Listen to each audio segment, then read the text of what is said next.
Hi everybody, I'm David North and I'm Vice President of the Australasian region, and I'm been fortunate enough to be asked to do the introductions for the next three clinics this evening or this afternoon. And the first one is Arthur Hayes. Now, Arthur's been into model railroading since his school days, receiving his first model trains, Triang brand, around age 12. In 2012, Arthur joined the NMRA and pretty soon involved himself in the achievement program. By 2016, he had earned 7 AP certificates and qualified as an MMR.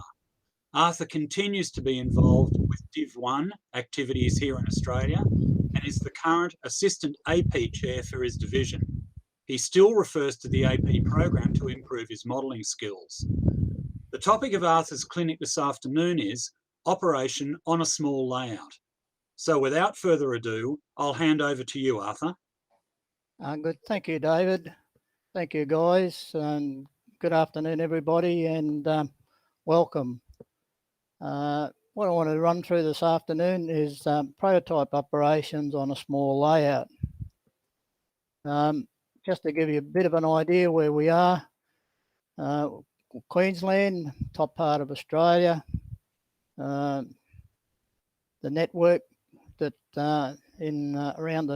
around the state is 500 miles of 3'6". We have about 100 miles of standard gauge. And we have about 2,000 miles of 2-foot tramway. My layout has 2 gauges. I modelled the local prototype, Queensland Rail in HON 3.5 and New South Wales in HO. Prior to retirement, I had 45 years in Queensland Rail. Most of it was operations and on the ground as a foot soldier. That's my layout. Westgate, South Western Railway, single car garage, 20 by 10. It's a DC system on both networks, dual cab. Track is Pico HOM and HO. Structures, mainly scratch built, an odd kit. Rolling stock scratch built kit, and of late we've been able to get some ready to run. Most of the stuff I do goes on a monthly blog, and it sort of doubles across as a bit of prototype information plus what I did. Also I do a regular YouTube videos of operations on the layout. So on the layout I can have a choice of running continuously if I want to, and I have 2 operating systems that I can use, and that's what we want to talk about today. But if we have a look at the prototype, we can see various types of trains: express passenger trains, stopping passenger trains, express freight, goods trains. We have unit block trains, and then we have local and shunt trains that run around the network. So we're talking operations. So shunting, I believe, is the lifeblood of the railways, and that sort of collects the wagons and puts them on our long distance trains to get them across the state. But when I have a look at shunt trains, there's quite a number of different types. You can have a yard shunt. Around the loco shed, quite often there was a loco shunt that used to place coal hoppers on the coal stage and put engines in, wash out, and etc., etc. Car shed shunts where they'd make and break up carriage sets.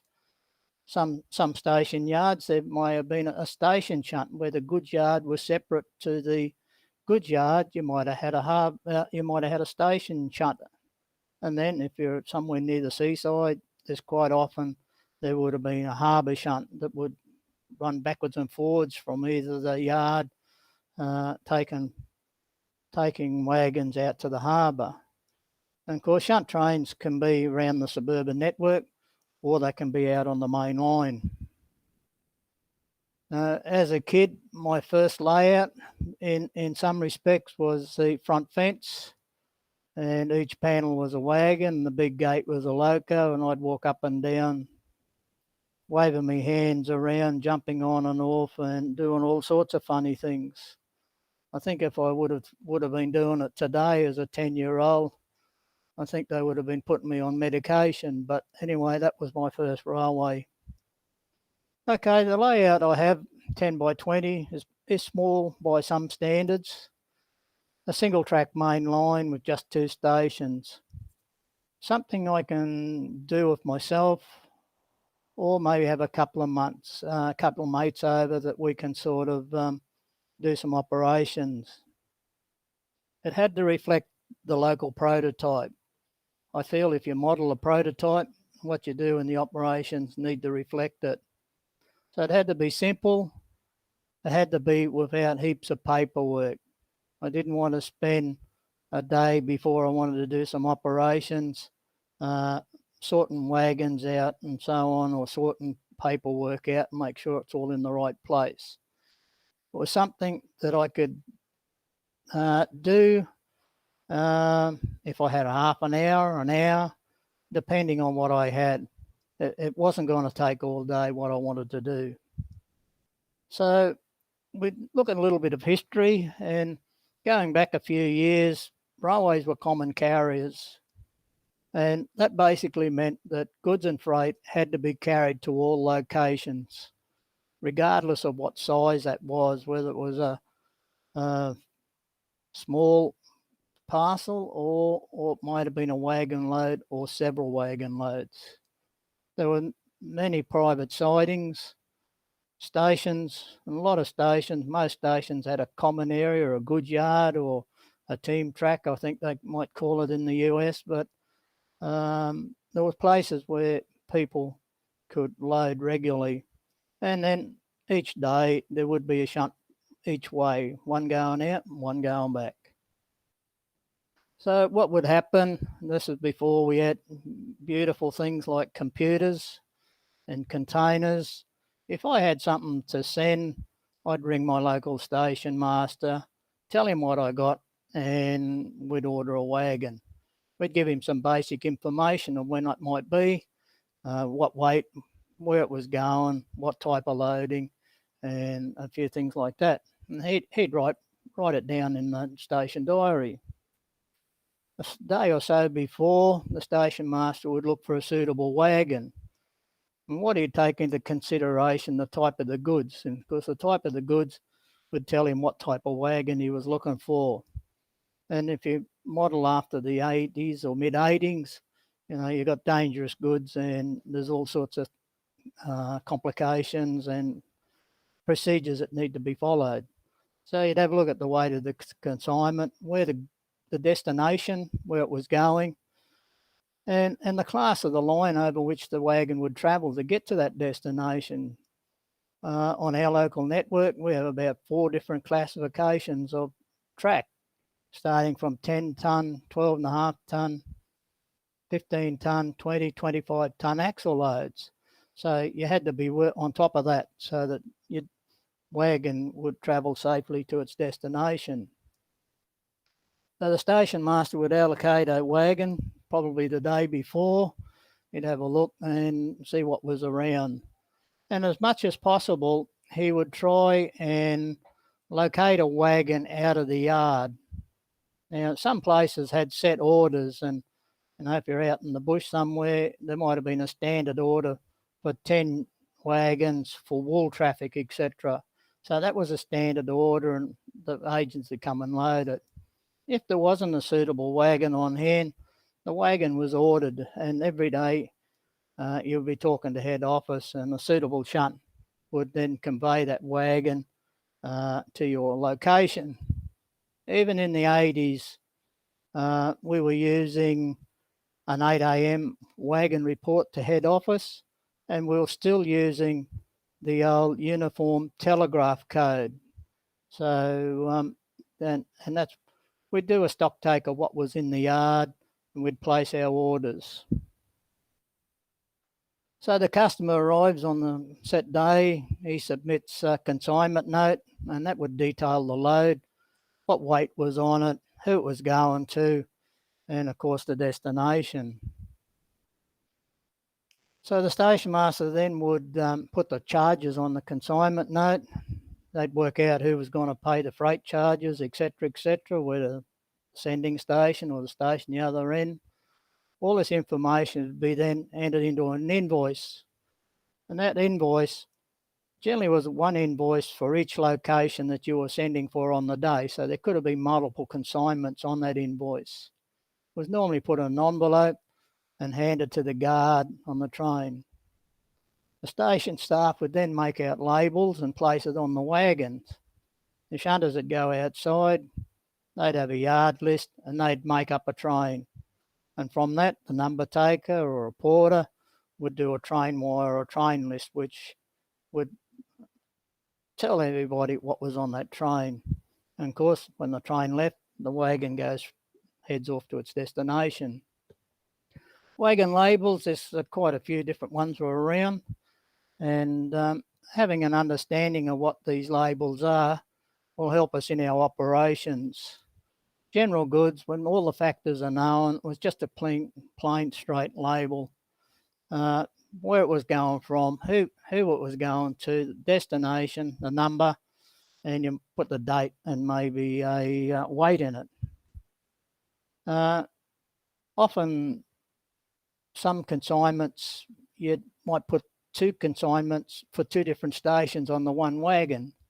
So in this case, we've got rural fires, we've got a couple of Land Rovers, one's going to Roma and the other one's going to Amby. So the wagon would leave your yard, go to Roma, the wagon would be unloaded with the Roma car, and then the next day it would go on to Amby to be unloaded. Perishables, probably self-explanatory. This is fruit, milk, cool car stuff. It's stuff that will go off quickly, and it was high priority. If you left the wagon the perishables behind, you'd want a darn good reason why it didn't go on the train. So it sort of gives some priority to what happens. Two-way, not every item of freight you knew the weight, what it was when it was consigned. Now look at logs. Yep, you can work weights using measurements, but easiest it was to put it over a weighbridge or grain or coal. So the label would highlight where the wagon would be needed to weigh, and there's only certain locations had weighbridges. So the guys would put it over the weighbridge, they'd take the tear off, and that was your load. For train loads, etc., you generally treated the wagon as a full load unless you had a fair idea of what it might be. Tranship labels, this was multiple consignments in the one wagon. You wouldn't want to send a wagon to each of these locations, so you'd send it to a regional centre that would load to these locations each day, and then they would split it up and put it in the appropriate wagons. They'd probably leave the biggest load in the wagon and make that consignment for the next day. Special loads or out of gauge loading. This is generally, if you saw this label, you would be looking for some documentation, because the wagon or the load on the wagon was outside the loading gauge. So there's a clearance issue. And there's generally various restrictions put on it, where it can be placed on a train, where it can go, where it's not to go, and various other things. Repairs. Wagons often need repairs. Brake blocks wear out and brakes fail and all these sorts of things. So prior to every train leaving the yard, an examiner would walk around the train and do a train safety test. And if there was something wrong with a wagon, he would make out a repairs required. Sometimes it would mean that the wagon would have to be taken off the train and transshipped. Sometimes it could travel to its destination, and sometimes you could go on the train with the brakes cut out, but it might mean that this wagon would have to be moved in the train. So it's sort of something you can throw in as a wild card during your operation sessions. Working timetables. Most rail networks had rail timetables. Basically, it showed all the trains, their running times, the hours of stations and cabins. It gave various instructions. It listed what trains would do. And if something happened at short notice, livestock or something like that, it had come out on a daily train notice. The big yards around the areas would have daily orders. The top part of the order on the left is basically wagons coming into the yard off train. So it's normally wagons that are probably allocated to a specific traffic, but you might find one or two cases where somebody else wants one of those wagons. So it basically outlines what happened. The bottom part is trains leaving the yard, and it allocates what wagons must go on that train. There's ordinary wagons that would normally travel on that train, but these are wagons that must go. And if we look at 7491, there's OB, OB9, OB98. All those O-class wagons are petrol tankers, and they have a high priority whether they're loaded or empty. So they get them out and get them back so they can do another run. On the right is livestock, and it basically outlines who owns the consignment, how many wagons are in the consist, from, to, and the train that it would come in on or go out on. So station order is a big thing when it comes to a rail network. And if to sort of give a quick overview, if we look between Sydney and Brisbane, we leave Sydney, we go up to Broadmeadows, Taree, Grafton, Casino, and then on to Acacia Ridge. And when it comes to operations, this is one of the hardest things that I find is, these guys have used station names, but where are they and what order do they fall on? So, but, trains operate in order of stations, which they are on the line. And if you have a look in the working timetable, you'll see how that flows, where you start out and you run down the page, the time runs down, and that's station order. In the back of the working timetable, you generally find some instructions on trains how to be marshalled. This one says restricted to 75 units, so it's not a full load. It can take loading to certain stations and perishables as far as certain stations. It has a connection to the west and to the south, so that connection has got to make certain trains, and it also tells you where this loading's got to be on the train. So it's just not a matter of banging the wagons together and letting them loose. Train wire, once a train is made up, it's a train wire or a train list, depending on where you are, was what it's called. Queensland, the guard was the chief of the train, so he'd go to his guard's van and put his gear in it, then he'd walk up to the engine, and of course as he walked up he'd check his train wire and make sure that all the wagons that are on that list are in the order that they are on the list.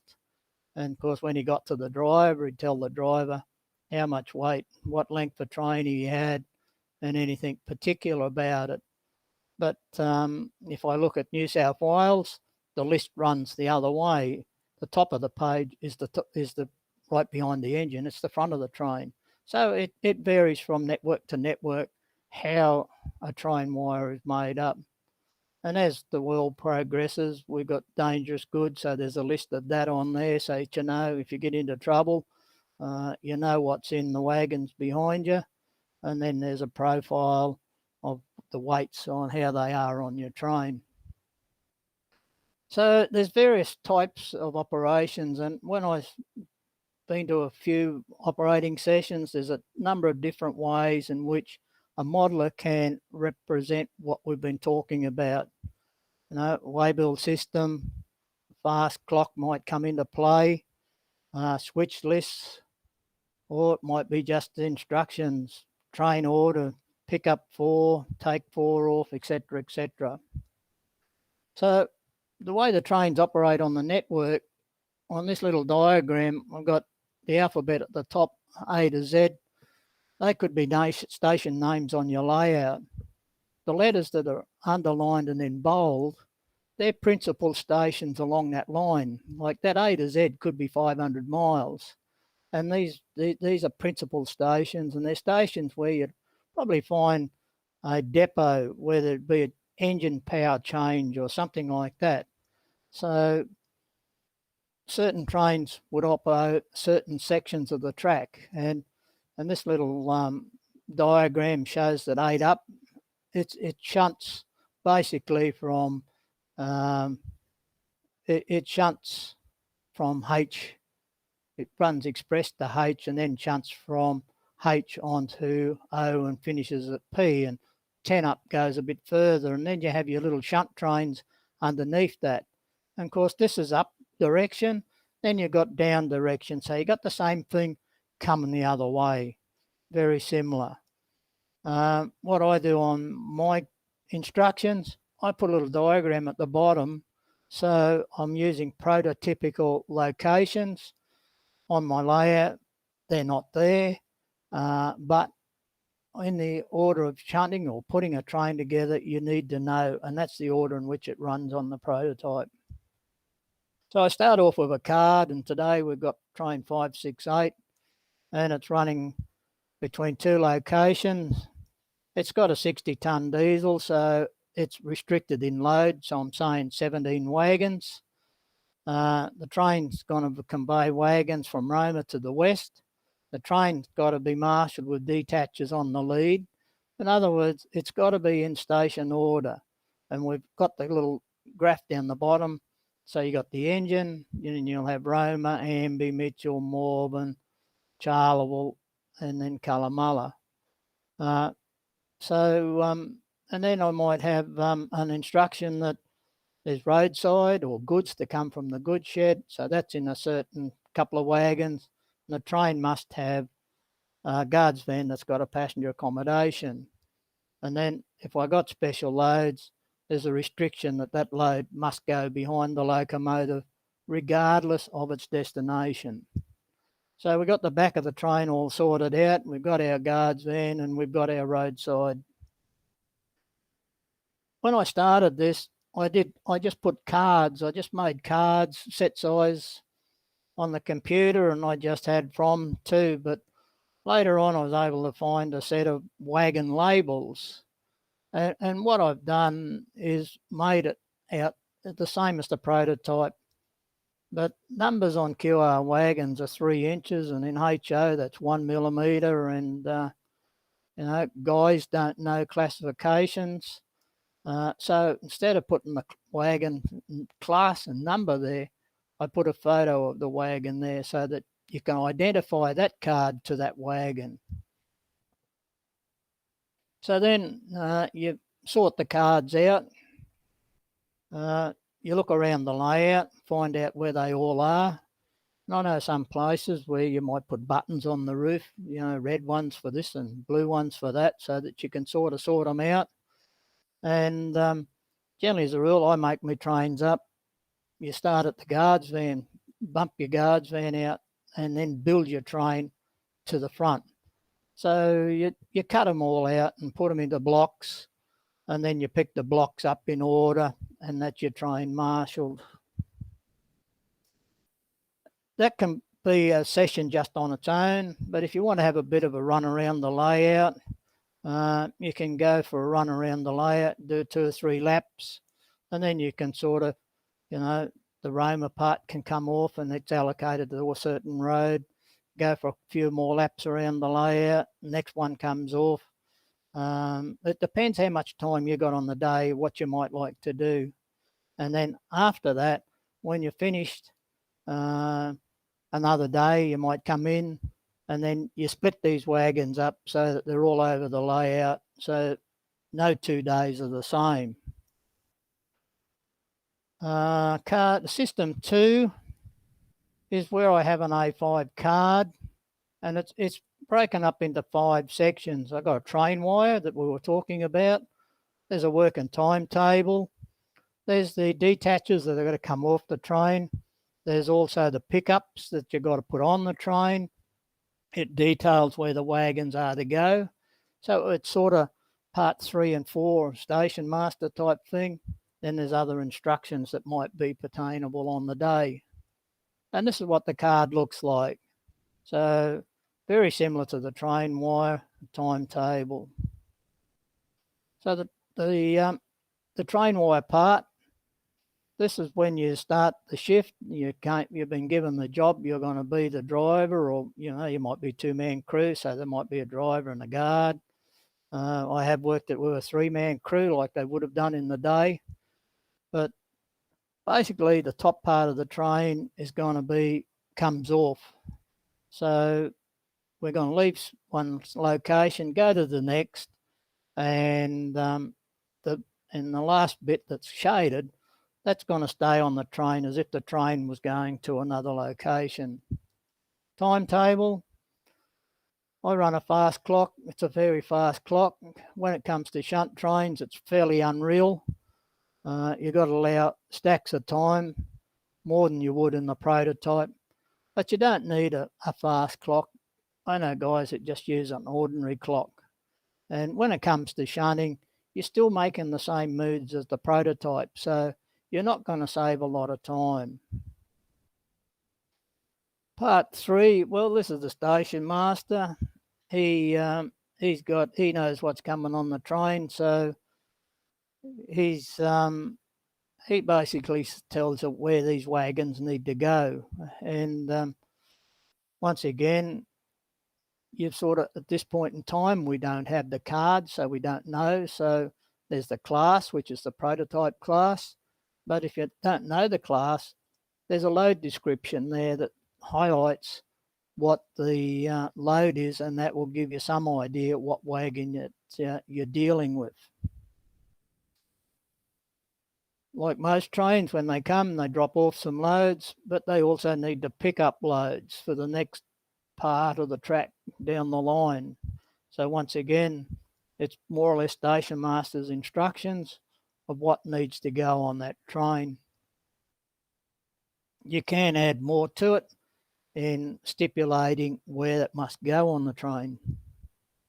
Then the bottom part is that there's a rail car due between certain hours of the day, so it's got to go to the platform. So the main line's got to be clear by 1300 so that rail car can come and go, and your shunt operation grind to a halt between those hours. So then when you leave that station, you go back around the layout, and you can either terminate or you can reverse your train, and you can come back as another train and do the same thing again. Here we have our train. It's on its way, and the crews have checked its list.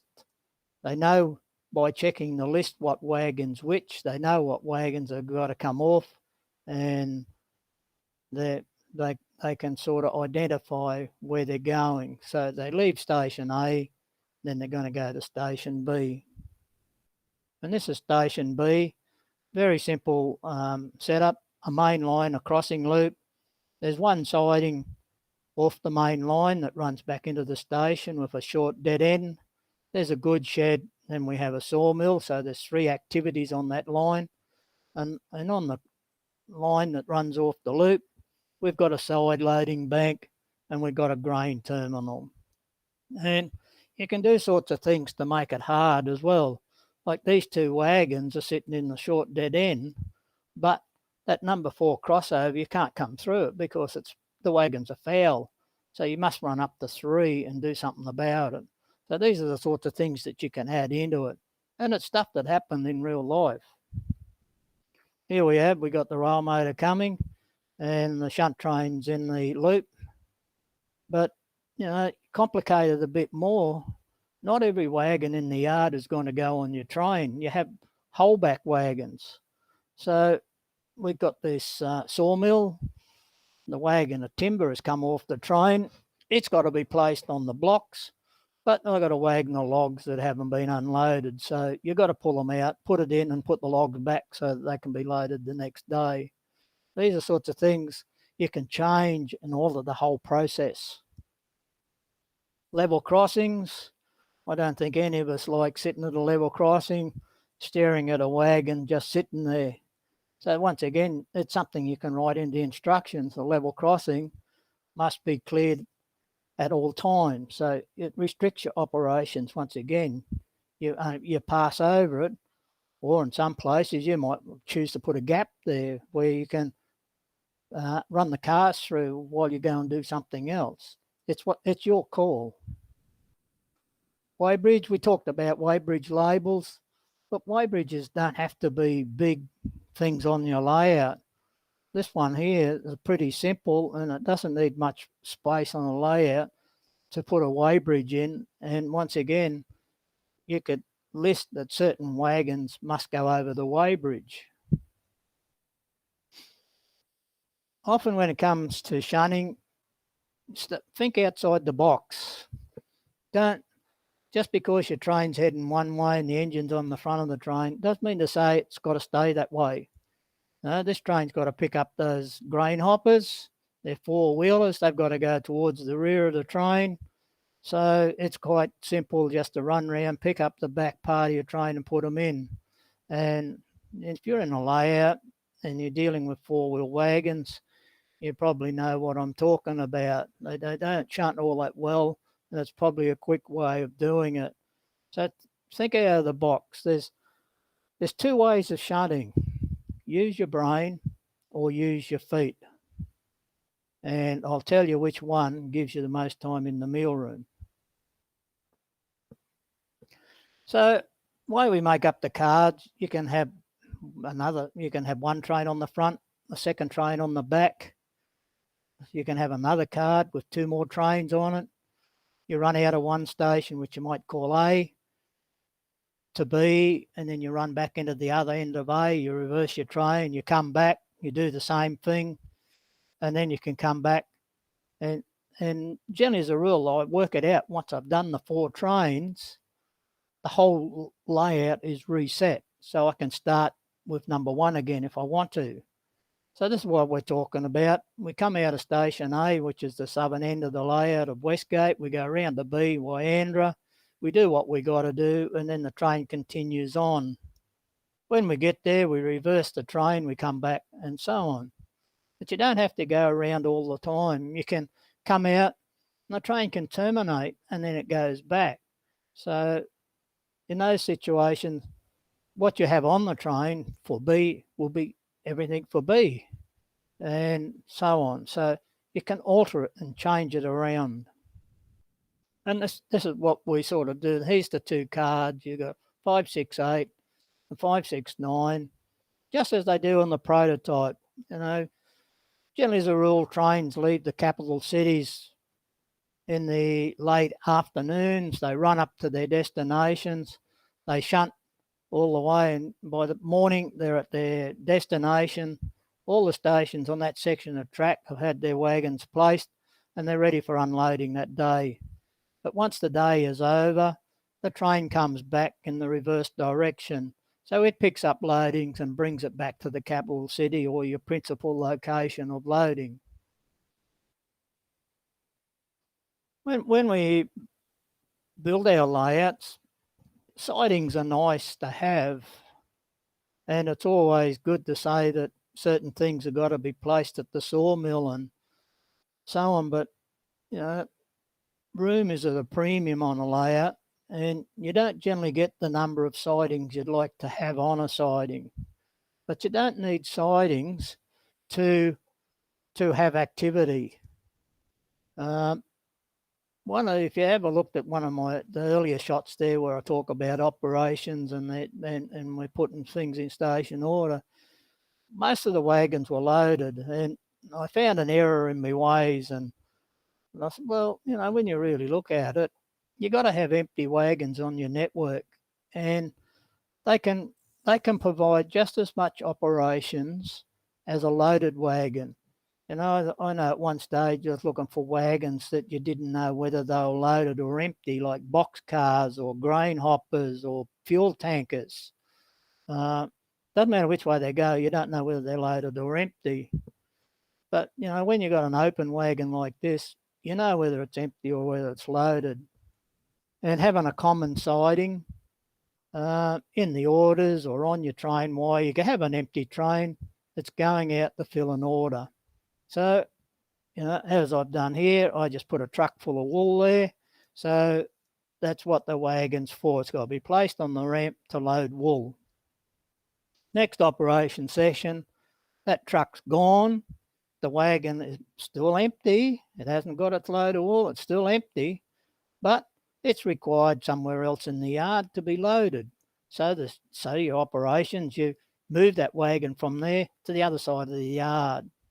Next time round, that wagon could have been a wagon that came in the previous day loaded. Now it is empty, so it goes back to the city for its next load. So even an empty wagon, you can move it around your layout with purpose. We look at, say, wagons like coal wagons. How do I run empty and loaded coal wagons? Generally, as a rule, coal wagons go empty one way and they come back loaded. The plan here, I don't know whether I'll ever get to it, but under that overhead bridge is a divider. And on the other side of that divider, I was going to build a facility that used coal. So when the loaded ones went out to that facility, you pushed them in. And as you pushed them in, you pushed them out over this ramp.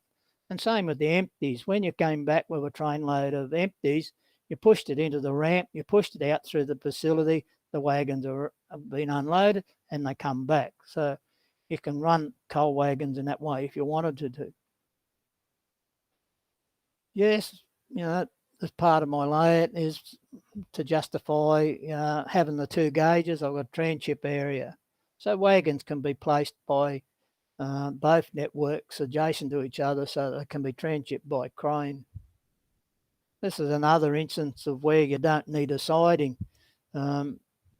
Bitumen tankers, they might come out of a refinery somewhere, but when they go to the certain areas to be unloaded, there's no siding, and they just use a common siding. And once again, park a truck, and that's where your wagon goes. Once the wagon's empty, the truck's gone, and you pick up an empty tanker. Same with fuel. We all like to have a fuel depot. They take up a lot of room on your layout. But here's a couple of prototype photos where fuel is being discharged into a pit in the ground. And both these locations, the fuel depot is in the next block away from the railway station. So to discharge fuel, all you need is a pit with a cover over it. And that's where you place that wagon. There's some similar where you've got a line, the depot is some distance away, so you've just got pipes there where you can place your tankers and they can be unloaded. Likewise with grain ores, when we have a look at some of our wheat locations, they're very big, a lot of room on the layout. It doesn't have to have silos to run grain. These are just little grain augers. They can be placed beside a wagon. Some of them have chutes that go under the wagon, but the grain auger gives you a location where you can place grain wagons to be unloaded. And if you want to make the grain augers, they're in Mainline. Check out the website, find Mainline, December 2016, and there's a little article there on how I made those grain augers. Empty wagons, yep. Now we look at this train, one's heading west, one's heading east, and the one heading west is all loaded, but the train coming back is all empties or empty wagons. And you might even notice that just in the slide, there's a wagon with drums, and the drums are on their side. So that's a telltale that the wagon, or they're empty drums, not loaded drums. In the mid-80s, the Dangerous Goods Code came in. This can add another element into your operations, depending on the classes of dangerous goods. Depends on the classification. Can get pretty messy, but it provides a lot of operations. So when you're starting to think about your layout and how you might want to do it, read instruction, develop an understanding of what is required and what goes where. Now take a minute just to think about the shunt. It will save you moves and it will save you time, and you'll run down in the time that's allocated. Now I use the fast clock because people say to me, "How did I go? You know, did I do it in the least number of moves?" Well, I'm not looking for that. I'm looking for people to run within the timetable. That's what counts. So think about your moves and keep it in time. Check crossings before you move. Often you can run out through a set of points that are facing the wrong way. The models are not like the prototype. The points just don't swing across. When the model, you jump off the road and then you've got to put it back on. So once again, you've lost time. I don't try and work too far in advance. I generally try and do one thing at a time, but look for things that will fall together. Quite often you can save a lot of shunting by just looking around and see what falls together. You might have two wagons in the yard. They might be two different destinations, but they're the adjacent destinations. So the way you pick them up, those two wagons could fall together without any extra shunts. When you start pushing wagons around the yard, you don't have to push them on down to the end of the siding. Just push them in clear so you can get past. That's all you have to do, because the more you run backwards and forwards, the longer it's going to take you. So just sort of think about it and cut down on your moves. If you're going to develop a layout for shunting, some of the things that I've sort of picked up on is that 8-wheel wagons behave a lot better than 4-wheel wagons. 4-wheel wagons can give you a lot of trouble depending on how much weight you've got in them and the radius of your curves, but 8-wheel wagons behave a lot much better. Large radius gives you less trouble than the smaller radius. So, try and get the largest radius. Don't mix coupling types. I tried this at one stage and I mentioned it yesterday in scratch building a wagon. It ended up trouble. Trains were parting, although the couplings did go together and they're two different sizes and it matched the prototype. I think when it comes to operations, I think you need just one standard type. Think about how you're going to uncouple your rolling stock. A lot of guys with KDs use track magnets, and sometimes they're more trouble than they were. If you park a wagon on a magnet and you go to take off and you leave your train behind. So think about that. I generally just use the skewer or something like that to uncouple. Heavy wagons perform better than light. Once again, I touched a bit about this yesterday about having a standard that that works for you. Like there's NMRAx standards, and some people think that they're too heavy, other people think they're too light. But I worked on a little bit of experimenting on what worked for me, so work a little bit around it. Make sure you have room to move. There's nothing worse than having 4 or 5 blokes in the room and you can't get to where you want to go. So have a little bit of room. Make your aisles as wide as you can. You can have one siding with more than one activity. Like good shed sidings or the like. You can have a good shed with a loading bank. They're all places to place or spot wagons as they come off trains. Start small and add other activities as you go. You might have noticed on my labels I've got weights. You could extend what I'm doing by putting a tonnage on each of your trains. So then you'd have to write down and add up your weights.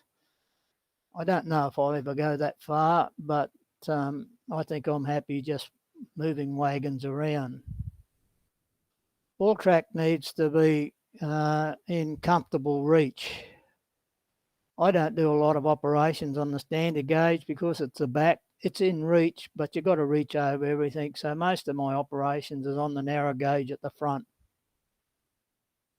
Manual points, I feel, in this sort of situation, put you on the ground in the yard. Panels get confusing. You're looking at diagrams. Where am I? What am I doing? But if you've got manual points, there's a switch that's either on the edge of the layout or near the points, and it puts you in the yard. And as I said before, think of your feet, have something soft to walk on. It makes it comfortable and more enjoyable. Think about your shunting. If you're going to run up and down the yard, instead of thinking about what you're doing, less is more. Keep it simple. So these are basically the two systems. The top one up here is the cards. They're in their rack. They're sorted out. The instruction card is here, and they're the blocks that have got to be cut out. And this is the other system where you just have the lot, and it's on a bit of a card that clips to the edge of the layout.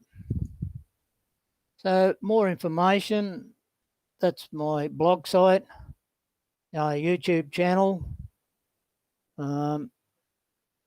The first system with the cards has been in the Australian Model Railway magazine a couple of years ago, where they printed that. I noticed in the last issue of Mainline, Merv's got shunt train 100 up. I'm not quite sure off the top of my head what that is, but I've got a feeling it might be the second part of this presentation. So what we got here is available in printed form. And if you want to contact me or something like that, my details are on the regional contacts. Go to the regional website page and there's contact details there for me. So have we got any questions? Cool, Arthur. What a great clinic. Like always, wealth of knowledge, and it's all jam-packed into 45 minutes, so I'm going to have to go back and watch that. But we do have a few some questions here that come in for the clinic as we went. Greg Harper made a comment early on. As an Australian who studies and models American outline, he finds this extremely fascinating, and I'm in the same boat.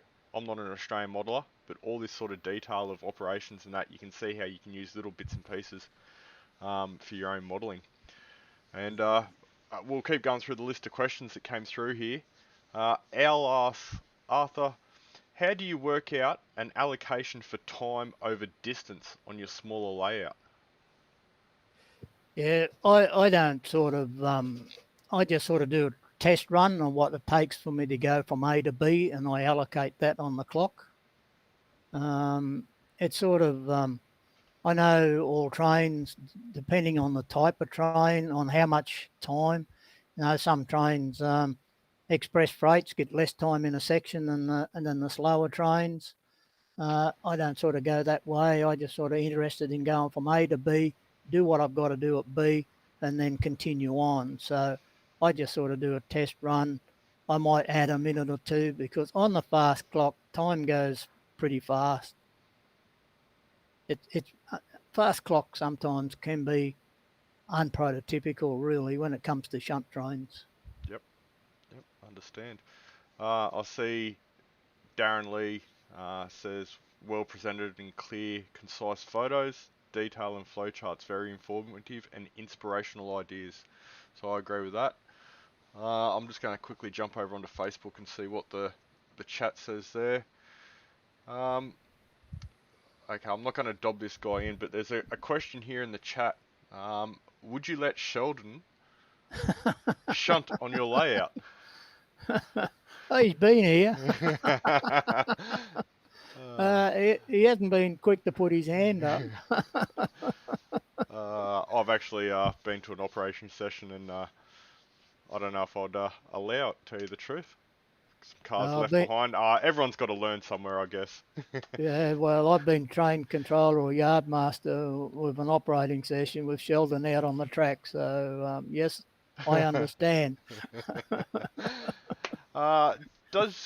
There's a comment in here, and I guess I'll looking at some of the photographs of your layout. Does your layout have any mutton birds on it? I think we're rigged here by the same person. I think I was going to say that's the same person. I think he's going to have flying pigs on his layout next time we fly over that way. But anyway. Yeah, definitely. We'll have to rig something up. Hey, Arthur, Yeah. that's all the questions in the chat, but I've got one question for you. What's next in the way of clinics? You've just put 2 really great clinics on for us. I know I've seen these before, but what's next? What's the future of clinics for you in the way of operations? I know there's a wealth of knowledge inside your head. I've been at that operation session and watched you as a dispatcher. Is there a clinic potentially along that lines?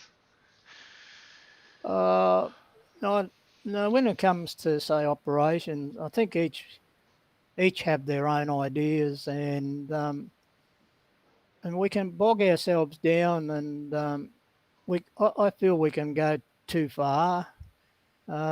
I went to a session in the US, and a guy was giving a presentation, and he was going crook that he didn't have sound on his loco because he couldn't blow his horn at every level crossing, you know.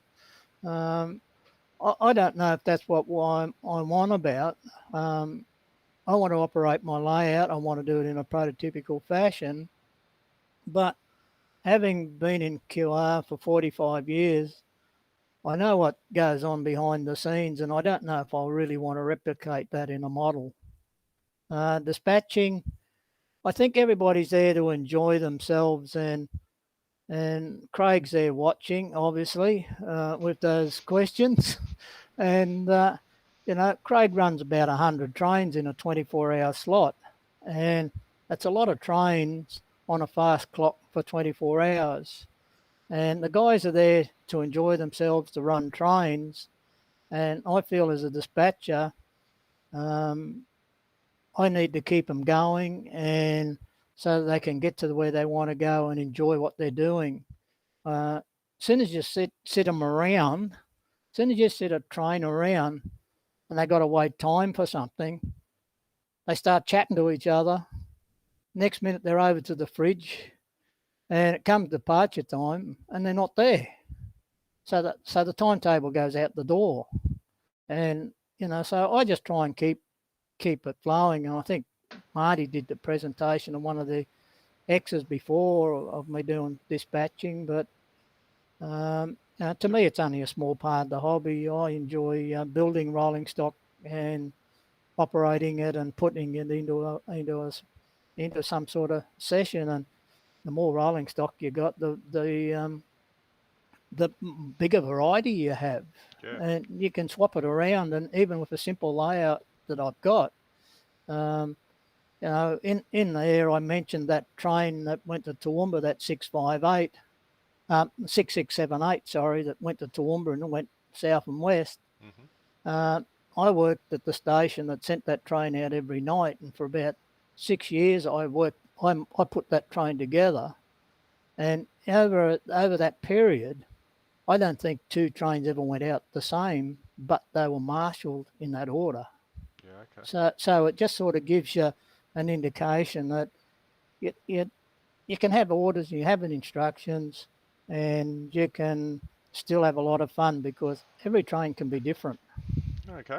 Thanks, Arthur, again for a great clinic. Wealth of knowledge there. I always enjoy listening into some of your conversations and your knowledge there. So if no one else has got any questions for Arthur, I think we're going to head to an ad break and we'll get our next clinician on. But thanks again, Arthur. Okay, many thanks.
Well, welcome back, everybody. As we wind into the second clinic of our fourth day of Monday afternoon, I'm going to introduce Eric Coughlin to you. Eric's been in the hobby since 1960, although he was playing with trains, that's Hornby O-scale clockwork, since 1958. Eric got into N-scale in 1973, and in his own words, has been an armchair modeller from late 87 till 2019 due to family and career commitments. Many of us understand that, Eric. Since getting back into N-scale, he's been very busy trying all the new scenery techniques shown on YouTube. Eric's currently secretary of the Sydney N-scale Model Railway Club and has been keeping very busy adding scenery and lots of static grass to the club's new main layout, which is a great lead into the topic of Eric's clinic this afternoon, using electrostatic grass. Eric, over to you. Thanks, David.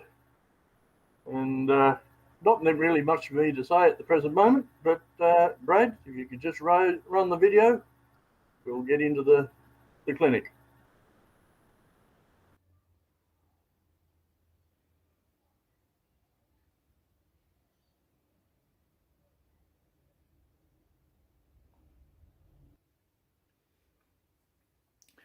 As a modeller, what are we trying to do with static grass? We want to try and duplicate what we see in the real world. And we want to try and pick up the different textures of the grass. So what we have here is an example on my layout, which is an N-scale layout, of some of the grasses that I've applied in a river scene. And we've got a variety, because if you look at the real world, grass is not all uniform, unless you're looking at a bowling green or a golf course where they manicure the grasses, but we don't want that. What we're looking for as a modeller is the type of grasses that exist next to our railway lines. And that tends to be farmland and bushy type grasses that exist along the trackside. The ground on which the grasses grow varies. We have, as I've got in this example here, a fairly lush scene. It's well watered, so it's going to be green, it's going to be fairly rich and fairly bushy. But then you're going to have the drier areas where you want to have the grass thin and scraggly. It's not going to look as lush as here. And farmlands is somewhere in between. Now, when I did this particular scene, and I had finished it, I thought, it's a little bit too much. But recently I saw a video of trains running through a Colorado River valley, and right beside the river, it was this brilliant green. It was in June, so it was right in the middle of the start of summer, and there was this brilliant thick green, and I thought, it's exactly like I've got in my model. But the thing we've got to be careful about is that we need variation. So you can see here, I've got some darker patches. I've got a little patch here, which doesn't even have any grass. I've got down here some fairly thick weed type grasses. And each of those is created by using different size grasses, different size static grasses. In N-scale, I'm limited to what size grasses I can use. The majority of the grasses here are 2 and 4 millimeter grass. 2 millimeter grass in N-scale is 1 foot high. 4 millimeter is 2 foot. These weeds down here are 7 millimeter. That's about as tall as I can possibly go. Those of you who are modelling in a bigger scale, the variety of the grasses available really allows you to go and make some decent scenery. N-scale, we're a little bit test. But this is what we're trying to achieve. We're trying to achieve grass that looks realistic. Other grasses that I've done on my layout, I've used a different sleight of technique, and we end up with quite a mixture here of the grasses, looking very scraggly, looking just like the real grass. Yet another example of just a small touch. Here I've used my 7mm to form the likes of reeds sitting in the water. And effectively what I did with this one was I just put the grass down, let it glue, and then I added my water into the pond. So the water, when you go and look at it, unfortunately we can't see it too much in the camera, the water actually goes in and around the weeds. So it really does look an effective little item which you can do with static grass. So now let's have a look at a couple of methods that I've used to apply static grass for the layout. The first method that I use, and I'm going to be doing a number of different samples working off these bases. All I've done is I've just got a bit of foam board, put a bit of sculptor mould, or sculpt it, the Australian version, on, painted it with a brown acrylic, and I've got a number of these which I'll be showing the different methods. The first method is a fairly simple one. It's commonly used in the UK. I've seen it used in the US as well.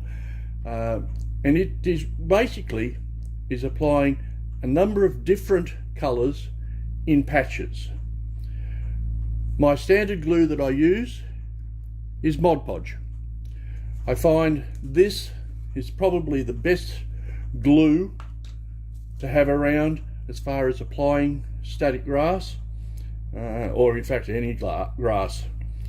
And all it is that with this one we just apply. When you're doing large areas you can just put it out, and then it's just a matter of dabbing. Get my hand out of the way. A patch, spread it around, make it as irregular as possible. I'll put another couple over here. But what we're not trying to do is do a general cover over the whole area. I'm just trying to get an area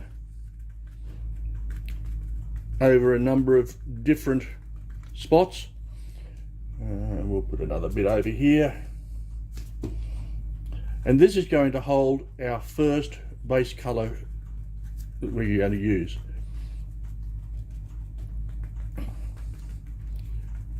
And that should do us for the moment.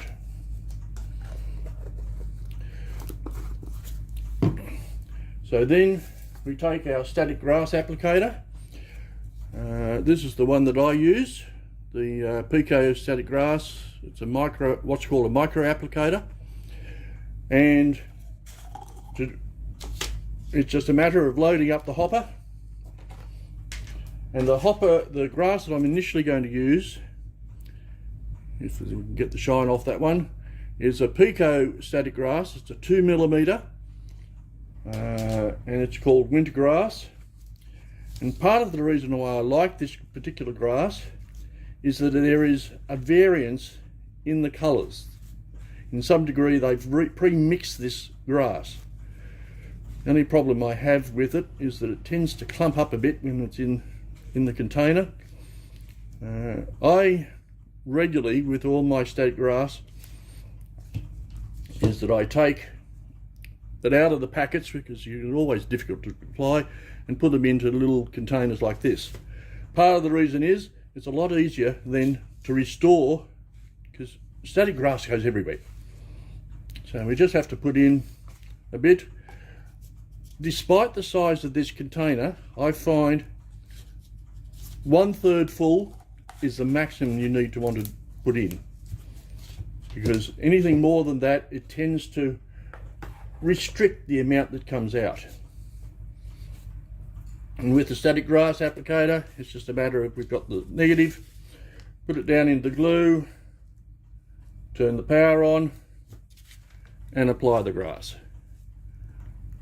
I find that with the small amount, it tends to come out a lot easier,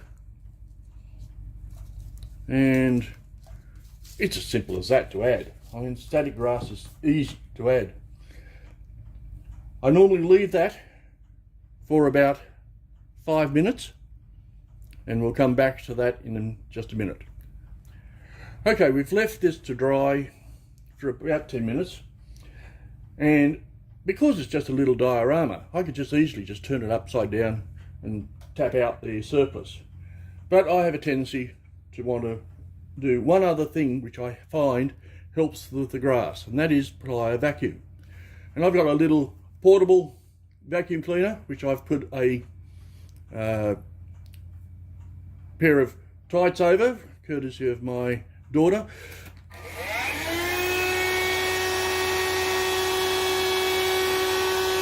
And it's just a matter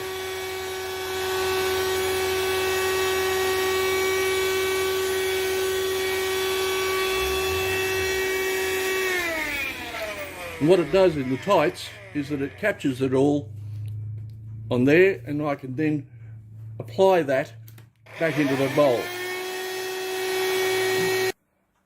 I've now finished my vacuuming. Part of the reason why I vacuum is it helps lift up the grass, and if I can get a little bit of focus on this, you can see the grass sticking up. One of the problems I find with the Pico one is that it's very sparkly, and whilst I like the mix of the colours that it does, we need to do some more work with that later on. So once I've applied that, we let the glue dry a bit, and then we do the same on other patches. This time you might want to do I'm going to do a fairly large patch here. Don't worry if it goes over the joins. In fact, you want a little bit joining up, depending on how many different grasses you want to use. You can put it in to mix it in. The idea is that we're getting a variation in the colour of the grasses that we're applying.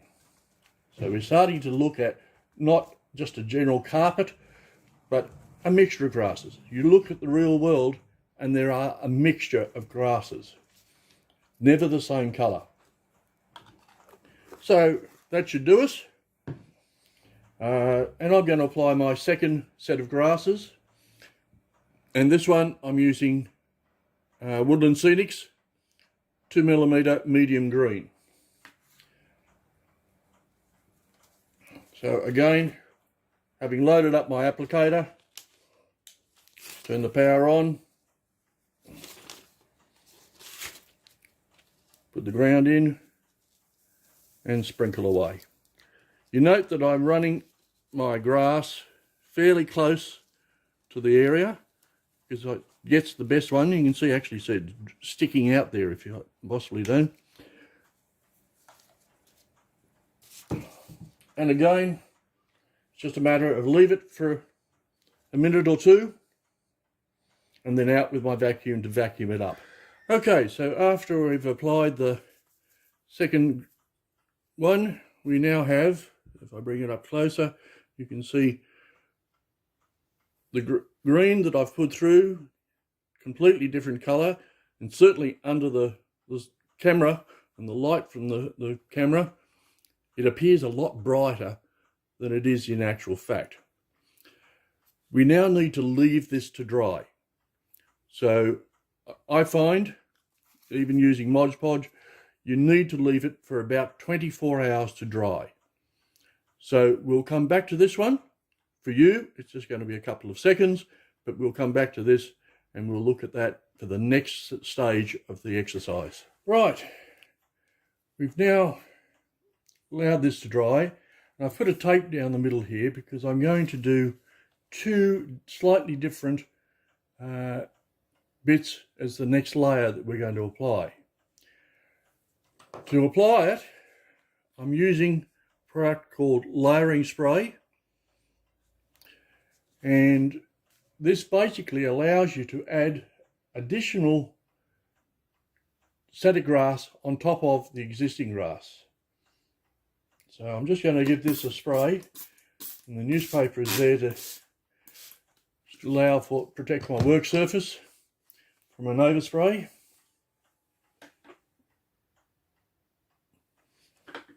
And now that I've done the overspray, I can take the paper away. On one side of this, I'm going to just do a light pass, not very much. And on this side, I'm going to do fairly heavy. Just get as far as our grass, and I'm using a 4mm grass at this stage. And on the side where I've done it heavily, what I'm doing is I'm just scrunching it up, and this gives it a bit of extra texture as far as the grass is concerned. And you might just then put a little bit more on. On this side, all we've got is a very light touch, and on this side, I've done it a heavy touch. So we'll see how that goes, and we now need to leave it to dry yet again. So I've now let this dry, and we can see, if I bring it up close, we've got a sparkle between of the grass because of the pico grass that I've used. But if I come over to the side which I put on the thick lot and crumpled it up, and if I turn it on its side so I can, get it close, you can see different tufts of the grass sitting up. We've got quite a bit of texture there in that grass, as opposed to the side where I've only just done a light bit. We've got a little bit more standardized features, not as much, there's no real separation. You can see the mixture of the grass there, whereas here we can still see the original divide between the items. So it comes down to, when you're using this type of adding the extra layer of the grass, we need to look at what are we trying to do? Get a lightly grassed area, or do we want more of a meadow, heavily grassed area? Our next issue is, of course, to get rid of this particular colour scheme, the fact that the grass is showing brightly into the light. And we're now going to deal with that. So, I've now sprayed the grass with a matte spray. It's a matte medium, and this finishes the, puts a coating on, a matte coating, and when I bring it up to the close to the area, you can see no shine. So it's not a problem. There is one thing that I also noticed as I was doing this, and I'm bringing it up very close here. You can see down here bits of fibre sitting on the side. That's as a result of the layering spray. Layering spray goes everywhere. So if you're putting it on the layout, make sure that you do mask track work, buildings, areas where you do not want static grass to be applied. Because if you don't, and you then use the layering spray, you're going to have static grass stuck there somehow. And static grass goes everywhere. No matter how hard you try. You can see I've got this big paper here to catch the fibres. So just be careful. Don't let overspray of the layering glue spray. Don't let it fall on areas that you don't want grass. Now I'm going to do one more little task here on this grass. And it's a very simple little point. Normally, when you have grasses growing, you always seem to end up with dandelions or some form of grass that has small flowers. So what I'm doing is I'm taking a small brush and I'm trying to get most of the glue off the brush. So I'm trying to do a effectively dry brush technique, and I'm looking for areas where the grasses are sticking up. And all I'm trying to do is get some glue, small amount of glue, onto the very tips of the grass.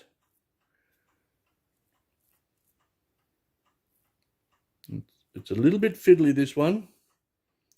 I'll just get a little bit more glue.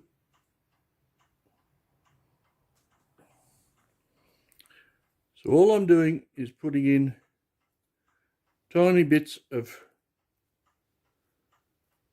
glue right on the top of the grass. Don't want it going down to the bottom. I want it just on the top. That should, just for the example. And then taking some Woodland Scenics flowers.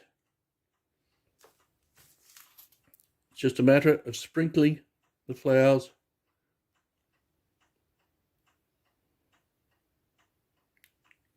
onto the glue. Doesn't matter what you do, how much you add in, because you can always just vacuum it off. And what we end up with is some appearance of some dandelions sitting in the grass. So we've got some flowering bush. So it just adds a little bit more texture to the grass. My second method uses, and the one that I personally prefer, is to take the same base, but before we apply the static grass, I apply some fine turf, and I use a number of different ones, mainly Woodland Scenics, Earth Blend, turf, soil, and burnt grass. And all it is just a matter of scattering the different fine turfs in the usual manner, actually, over the base,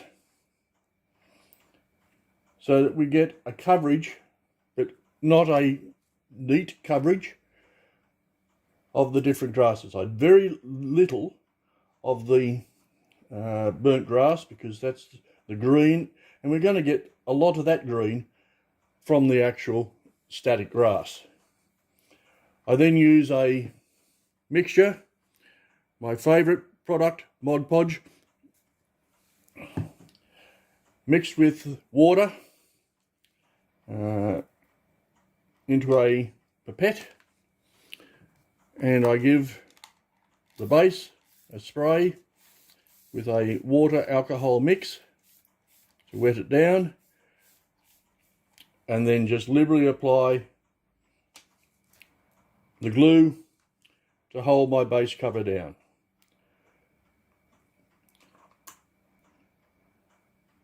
Oops. So this provides effectively an underlay to the static grass. So we just don't have the brown of the ground, the painted ground. We now have slight variances depending on the item. That should do us. And we'll just leave that to dry before we apply any of the static grass. Now that our base cover is dry, we're now going to start applying static grass. And I'm going to use a watered half and half mix with Mod Podge. And I'm using a fairly old brush. Now this particular methodology of applying static grass was first suggested to me by Martin Welberg, and he has some very interesting ideas in regards to using static grass. And by having this brush like this, it's various points, it then means, we dip it in, all we're going to do is just random drops around the item. So in some respects it's like the first method that I'm doing. That should do it. But in a much smaller environment.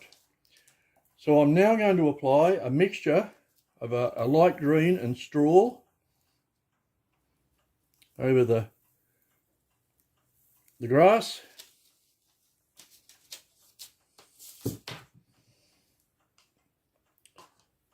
Leave that alone. And of course, you've got to vacuum it up. Now, after I finish the vacuuming, we've got a slight colouring out there mixed in with the ground foam. And we now need to leave that for another 24 hours to dry, and then we'll apply yet some more. So I've now let this dry, and I'm going to bring it up here closer to the camera. You can see the variety of colours here, and just some of it is the lighter yellow. Very little in the way of scenes, but you can start seeing the texture coming through. So now we're going to add our second lot of static grass, and again all we're doing is just dabbing the glue water mix onto the area. That should do us. And this time I'm using a 2mm medium grass,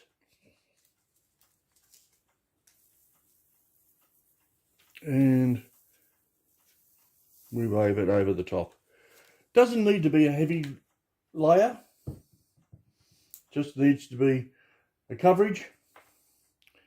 And now we go through yet again, vacuum it up, clean it up, and let it dry. I've now finished our rough pasture look, and as you can see, it's quite a mixture of grasses. Still some bare ground in here. I've added, this is actually now some 5 different coats of different grasses. And I could probably put in, that's a little bit green there, but I'm going to have a couple of techniques I'm going to show you that will improve that particular environment. But the first thing I'm going to do is that one of the things you can see, if I tip it up, you can see the heights, and we've got some varying heights on some of the grasses.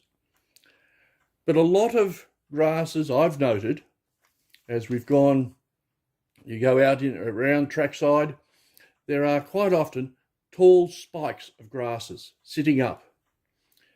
And the way I duplicate that is I take one toothpick, the glue, could also use a bamboo skewer, and then in patches of grasses where I want to add some, I just put in a spot of glue. Not much, just got to put in a spot. I'll try and get it up so that you can see it. Might put in just a couple more. We might put one up here, and another one in there, I think. So all I've done is I've just put some small spikes of grass, and then, of course, out with the one, and we're just applying, and this is 7mm straw.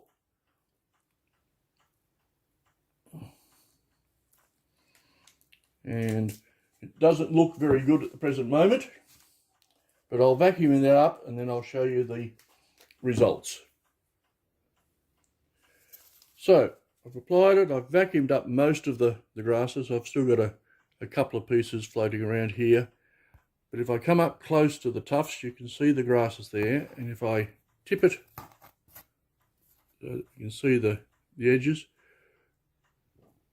You can see the spikes standing up, and you can actually, while the glue is still there, we can actually get in and even push in a couple of the longer stems and push them up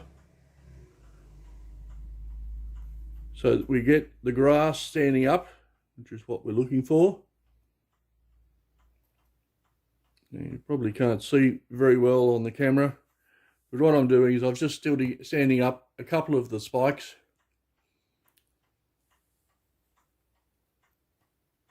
One of the nice things about grass, it doesn't always do what you expect, and the same is actually true of static grass. So we've now got some spikes of grass standing up. And this can be really an effective one. You don't have to use it. I've used 7mm straw in there. But I had a situation where at the Sydney N-Scale Model Railway Club, we had a small section where we wanted a couple of sidings and we wanted the tracks overgrown. And we wanted even grass in between the tracks, but we did not want to stop rolling stock from going over it. So I built a little model. I do a lot of little dioramas using the foam board. I find it's a great way to practice different techniques. And I'm just going to, you can see the grasses growing up, and these are just little 4mm grasses, so they don't extend far above the track. I can just get that into focus. You can see the grass growing in the tufts in between the tracks, and we've got some tufts around it. So it's a great way of building extra detail into the scene that you want to deal with. So now I'm going to deal with, it's not as obvious on the screen as it is when I'm looking at it, but I've got a couple of light green patches which I'm not happy with. So I'm now going to use some pastel chalks, and I've just ground some off the different chalks, and with a small brush I'm going to try, we might try this olive green. We can actually go in and recolour the grass by applying the pan pastels. We might take some brown here, and I'm actually going to turn a little bit here into more dead branch grass. One of the things I find actually rather interesting, there's actually if you look out real world, some of the grasses go brown, but trying to find brown static grass is sometimes very hard. So I'll just come up a little bit closer. You can see where I've added in the brown, and we might even just add a slightly different shade. I'll come up here and put in a slightly lighter shade. It's up to you how you want to apply it. But what it does is that all you're doing is just adding little bits of texture, and the pan pastels, being pastel chalks, will dry very effectively. They are dry. They can be air sprayed with a matte spray to lock them in. But on most scenery, I find people aren't going to be putting their hands over it. So you can just leave the pastels there. And it's a way of just taking some of the colour changes, getting it back to the light, the way you like to see it. So it's just another way of changing the way you do your static grass. Now, all the examples that I've given you so far have been on a flat surface. But not all grass grows on a flat surface. We have hills and we have slopes, we have embankments that we need to ensure. And there's one of the issues with static grass that when you put it on a slope, static grass goes vertical against the slope that you're gluing. It's one end sticks to the ground. So what we would have if I put the static grass on this is that it will all stick out at a 90-degree angle to the base material. And that doesn't look realistic. So we have to do one more step. So I'm just going to apply. This is another diorama that I'm doing at the present moment. I want to try out different techniques to put grass in and around rocks. So I'm trying out a couple of different ideas. So I've now put my grass on up there on the top, and the usual scatter over.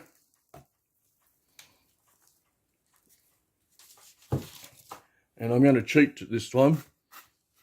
I'm just going to tip it out.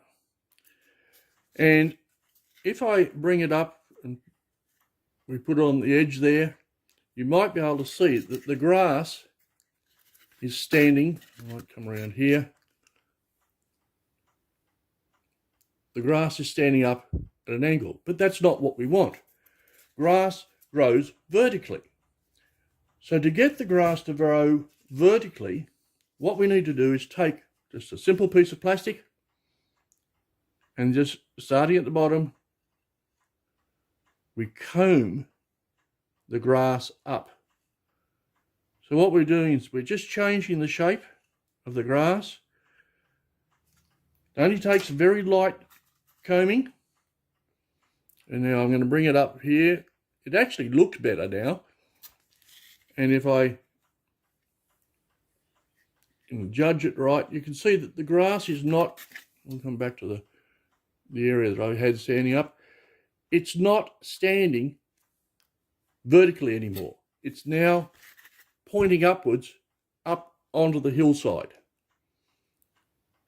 So it's just a simple little technique that we use to get the grass to shape up to the right direction. Apart from applying static grass to the various grass areas, the other advantage of having a static grass application is, of course, you can make tufts. You can go and buy tufts, expensive solution, or you can make your own. And it's very easy. I've just got a little bit of white glue, and all I'm going to do, these drops can be any size. I tend to use just a large drop. Luke Towan used a template to try and keep the grasses all standing upright. I've tried his method, and the biggest problem I've got is that you've got to put a very small drop of glue in. So all I've done is put some drop. This is just a baking paper, baked paper from a kitchen, basically a wax paper, on a metal tray. I've clipped the static grass negative to the tray to provide us our circuit, and then it's just a matter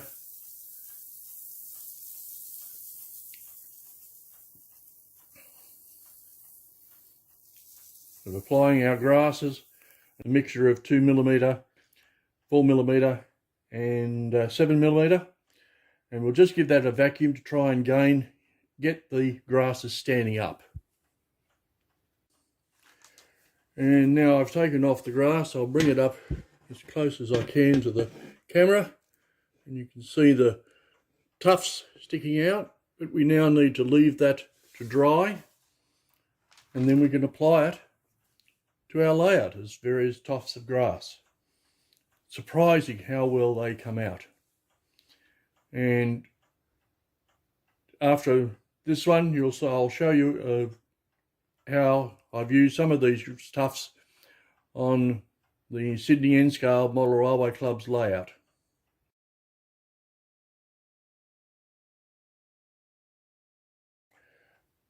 So the tufts, the glue has dried, and I'm going to bring it up close to the camera, and you can see there's a variety of views. It looks from the side, it looks good, and to access this now, it's just a matter of peeling that off, and then on the base, gluing that onto wherever you want to put it. So, who provides static grass? There's effectively 6 manufacturers, international manufacturers, who are making static grass. Of these, Woodland Scenics, I've used pretty well all of theirs except the 12mm. 12mm is a little bit too big for N-scale. A limited range of colours. I find with Woodland Scenics, they've only got basically 4 colours in each of the lengths, and you can mix them, of course, to get different colours, but I wish they had a little bit more. Knock, and the next one, WWS, which is War World Scenics. The two of them have by far the biggest range. I've used Knock, and I like it. And there's a good variety of colours in the Knock range. Problem here in Australia is the fact that they just aren't that available. WWS, I haven't found anywhere in Australia that has it. I've got some orders coming in from the UK where they're manufactured, and they have a great range of colours, probably the best range of colours that are available. Pico is available in Australia. You've seen me use some of the Pico material, and in some respects it's very much like WWS. I've got a feeling Pico actually has the rights to market some of the WWS product because it's very similar. Mini Nature is available in Australia. I haven't personally used it, but I've seen it in use and with another fellow modeller. Not too happy with the colours that are available. I didn't feel that they really reflected the types of grasses that you would see in Australia or in even the US. And finally, Scenic Express. If you go to the Scenic Express website, massive range of colours and grasses, but most of it is the Knock product. Scenic Express only does a very limited range. Also not available here in Australia, and at the present moment, under the pandemic, they're not shipping outside the US. So limited in regards to the availability. These are the top 6 manufacturers. There are a number of gaming sites that I've found who also make their own static grass. Gaming Geek, I think, is one of them. But these are the top ones suitable for model railways with sizes that meet pretty well all of our scales.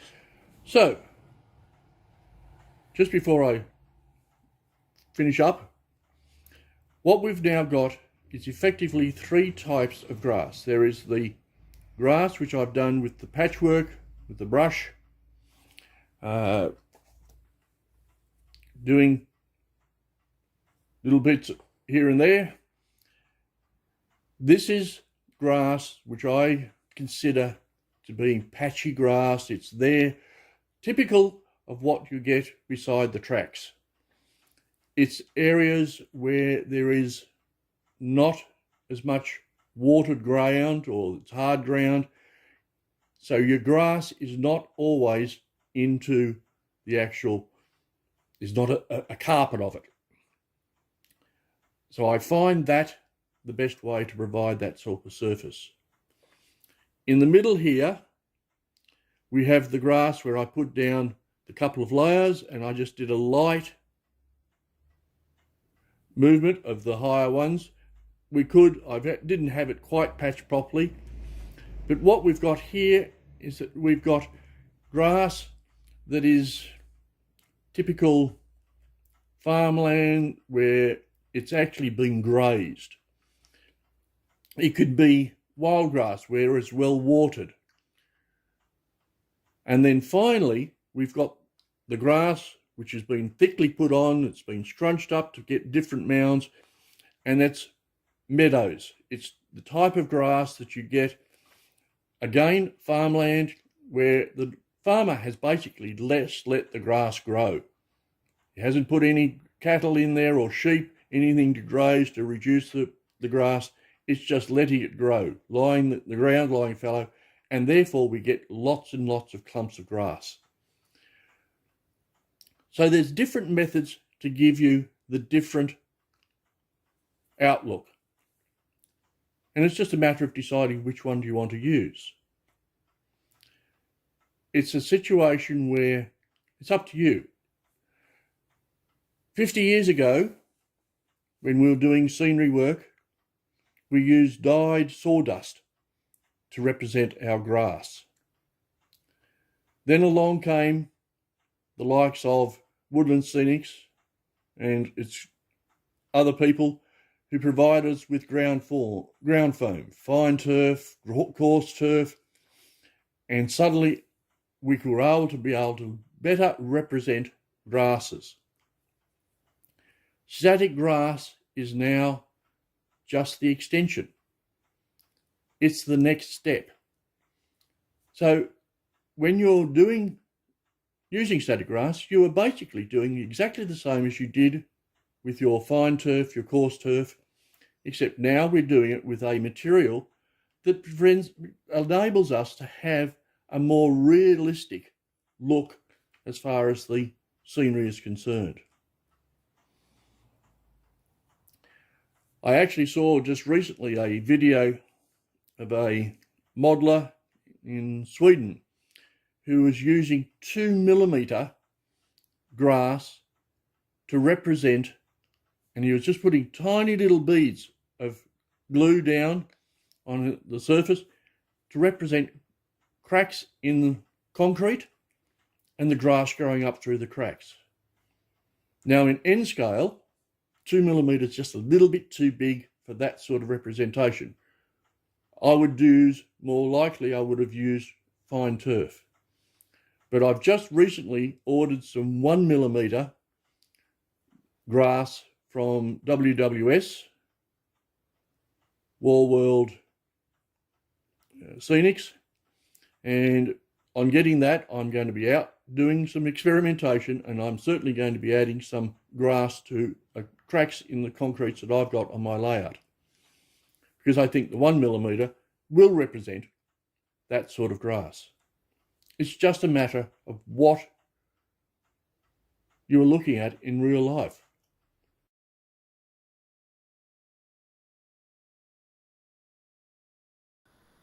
Back live. Why, thank you, Eric. That was a great clinic. I'm glad we got all the way through it with no injuries or anything.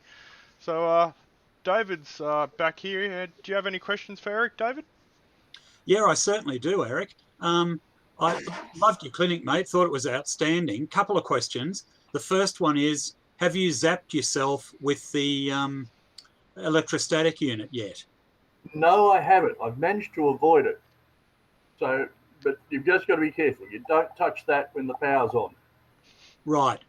The drill there, because they do build up quite a bit of charge. Yeah. Even in my youth, I zapped myself with spark plug leads on the odd occasion. That wasn't fun either. So yeah, I'm guessing similar sort of shock you're going to get. Right. My second question, you talked about when you turn the power on. I noticed that you're not using a power supply, so that obviously has an internal battery. Yeah, it's just got a little 9-volt battery. Okay.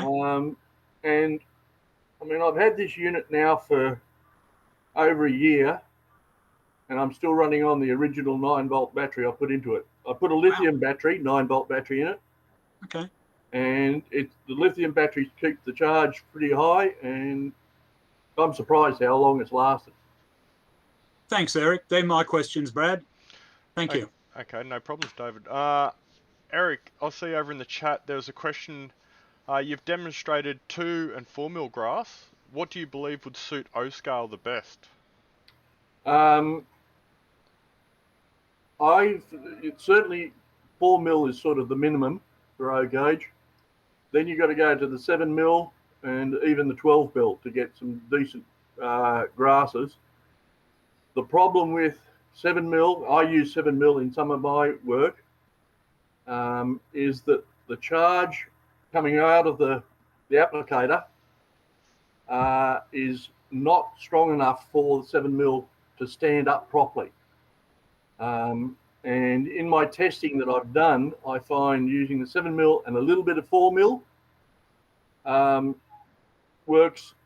It helps the charge to remain on the 7 mil pieces, especially woodland scenics. They're a little bit thicker and they're a little harder to get the static charge on it. Otherwise, you're looking at, and especially with the 12 mil, you need to get an applicator that puts out a lot more charge than the run-of-the-mill ones. So your Pico ones, your woodland scenics, they'll provide enough power to do 2, 4, up to 7 mil. But if you want the 12 mil, you really need to be going to something that's got a lot more oomph in the charge. And unfortunately, they cost. Okay, no problems. That's great information. So do you think a knock one would do that, Eric? Don't know. I don't know enough about the knock one. I mean, you could do as Luke Towan did and just build your own. Yeah. Okay. And he gets quite a bit of charge out of his one. It's and it's on YouTube. He's got how to build it. Thanks. Perfect. One of the other questions I see come up in the chat, when you're doing your grass tufts, would it help to wet the paper? No, it's actually the best thing to do is actually tape the paper to a metal tray and then clip the lead to the tray, and that gives a very positive circuit as far as the static charge is concerned. Okay. So normally when I'm doing tufts, I actually use a metal tray. Righto. The other thing with the tufts, do you have a jig or something to help control how they all? As I mentioned in the video, there's a jig that again I picked up the idea from Luke Towan, and it's just a little bit of 3mm ply with I think it was about a 5mm hole drilled in, but you've got to be so careful in getting the glue down because you don't want the glue attaching to the sides, because otherwise you'll end up, I can't know whether you can be able to see it, but you can end up with grass stuck to the jig. Okay. So, Eric, there's no more questions out here in the chat, but that was a really great clinic, great bunch of information in there. Is there anywhere that any of the viewers can go and see some of your other stuff that you've been putting together? Oh, well, I've got my own YouTube channel. Very easy to find. It's called Eric Coughlin. Just a note to everyone that it's the guy with the train, not the guitar. I just did a quick search while the video was rolling. Yeah, the guy with the train. And that's couple of videos on my layout, and I've actually been working on doing twisted wire trees in N scale, and I've got a clinic on that, and I'm actually got one to do on which is an extension on this on static grass, is that I've been making pine trees using the bottle brush method, and then using static grass on that to get my pine needles sticking out. And they look really good. Yeah. Nice, definitely. Well, thanks Eric for a great clinic. Anyone's looking for some more information from Eric, jump over onto his YouTube channel. I'm sure there's lots of information over there. And if no one else, or I can go over to the chat room. yeah, okay. So if Eric's going to jump over into the lobby, and if you want to chat to him, have a chat to him, and I'll put the link in the chat there now, and we'll get some ads going, and we'll be back with our final clinic for the convention. Thanks.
Okay, our next clinic is being done by Peter Jensen, and Peter tells me that he's been in the hobby for most of his life. However, it's only since he retired that he's had the time and space to build his dream layout. Peter's main interests are in operation, but to make the trains look as though they are operating and working in a real environment, realistic scenery is necessary and should look alive, and that means people living and working on the layout. Most buildings, especially all of those near the edge of the layout and visible, must look alive. This means detailed interiors and people. Peter has over 500 people on the layout, with nearly that many more to go. He has scratch-built most of the interior furniture and paraphernalia, or sourced 3D printed pieces from organisations like Shapeways. Peter adds that he's lucky as his artistic wife Barbara is happy to sit, detail and paint them for him. Peter has been an NMRA member since the 1960s with a couple of breaks, and rejoined in 1991 and has been a member from then until current. I've been fortunate enough to operate Peter's layout and enjoy not only the operations, but also the level of detail he's achieved on the layout. So Peter, I'm sure I'm not the only one looking forward to you giving us an insight into how you super detail building interiors. Well, thank you, David. There's an awful lot we can be talking about all this, but I guess we should look at the video first and then talk about the details that come out of the video. So if you can roll that, please.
That hole in the wall certainly looks funny, so let's go and fill it up.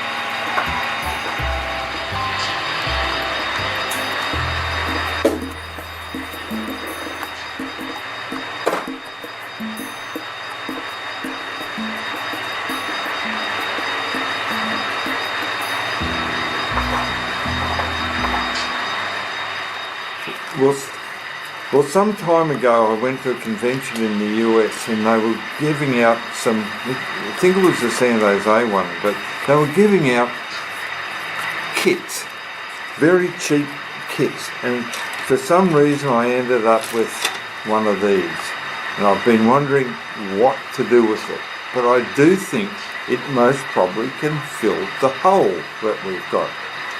So we're going to play around with it and see if that will work.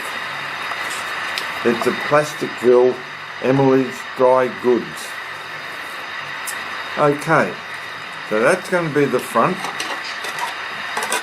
So it's a very, very fundamental and simple building to make. If I can do it the right way. It's almost a snap together kit.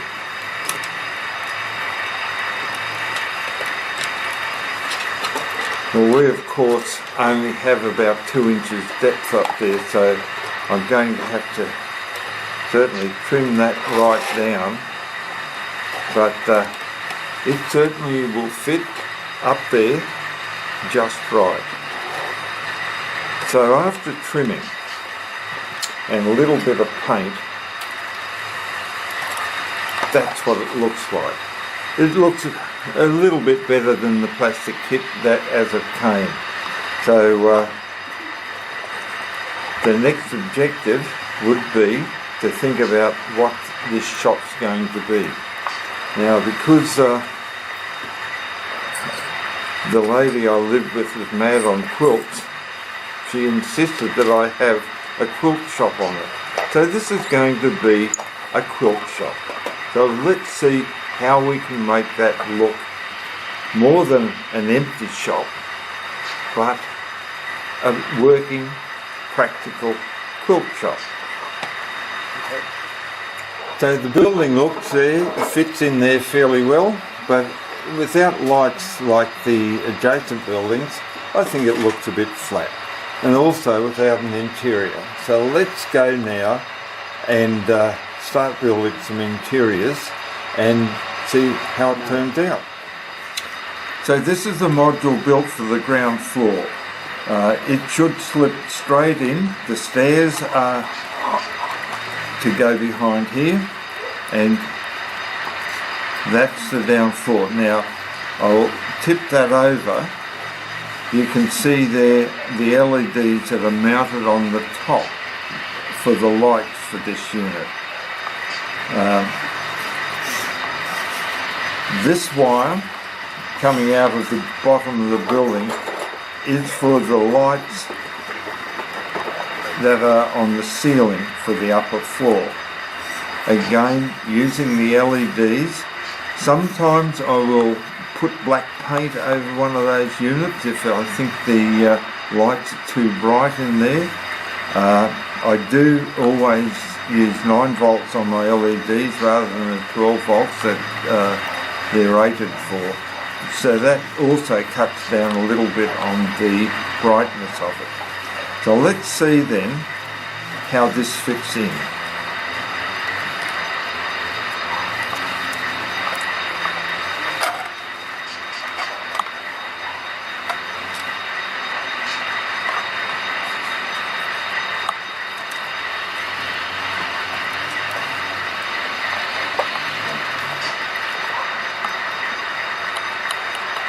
So that's the down floor in. Lights are already installed. Let's do the top floor, if I can find it. Watching your partner working. Okay. The top floor is the ladies' quilting group, and this one on this side, my dear lady, she's always at these quilting groups. Oh, the mess they make. Okay, let's see if it fits in.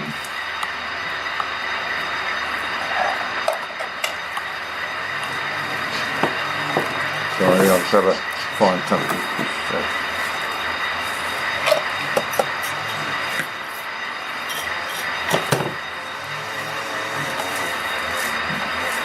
Okay, so the top floor's in. I'll reinstall the roof.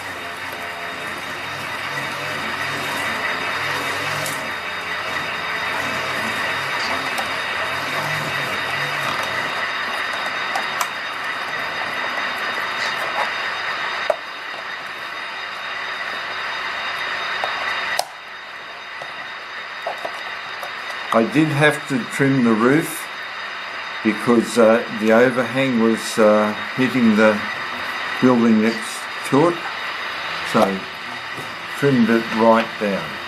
So now we have the two wires, or two sets of wires, coming out for the lights for both floors.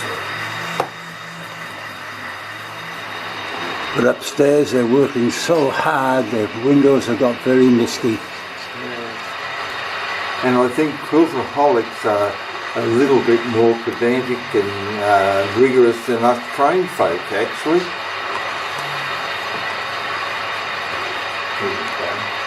What did you say? Nothing.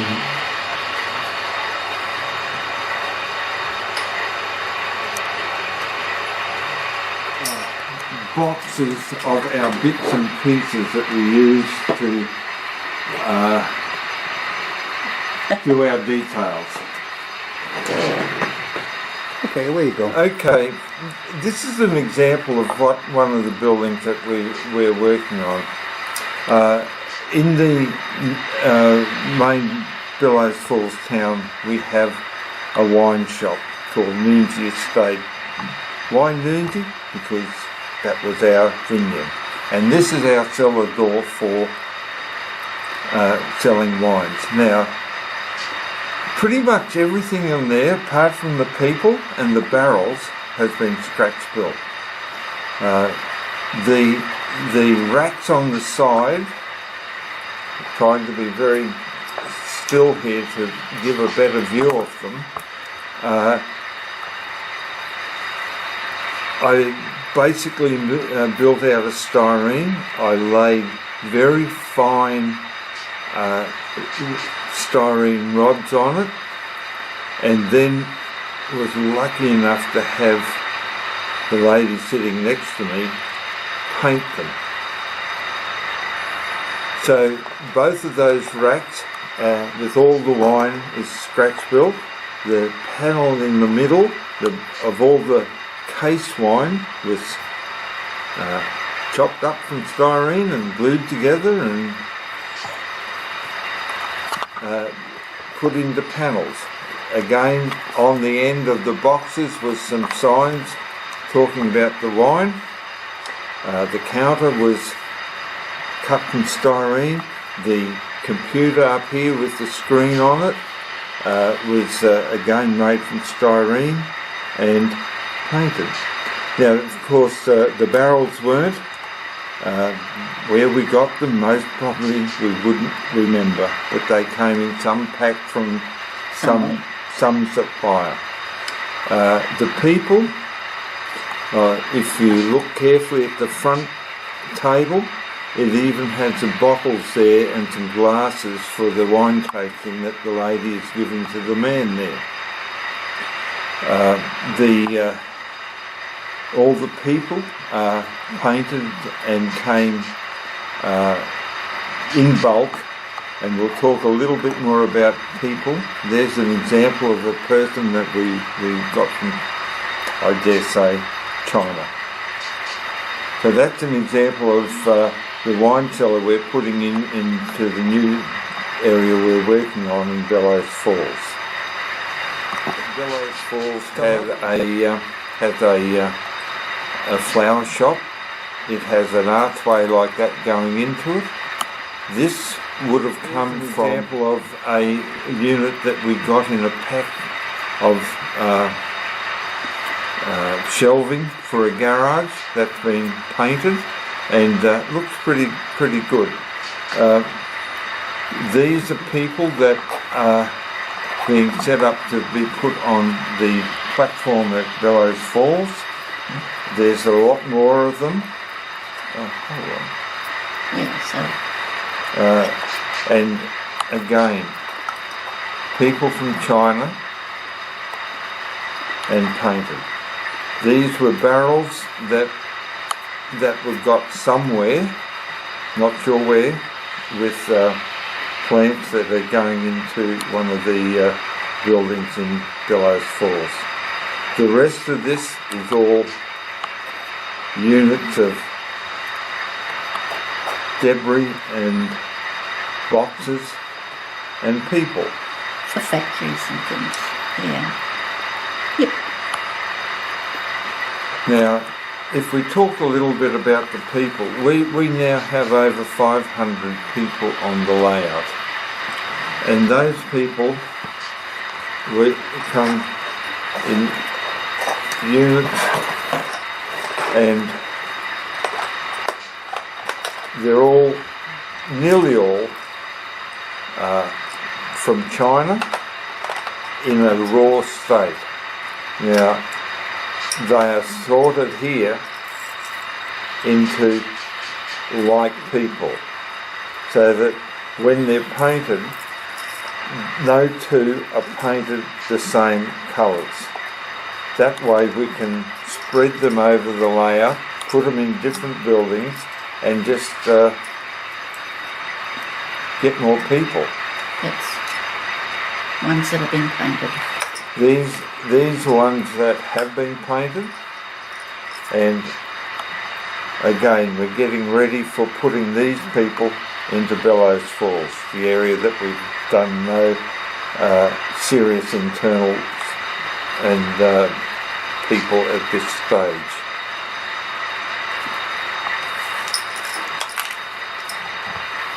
I think the hardest job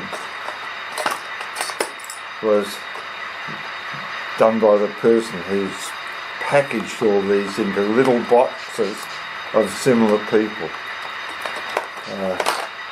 I mean, why not farm workers, please, mixed sports, females standing in jeans, mixed workers, passengers, ladies standing in suits, etc., etc.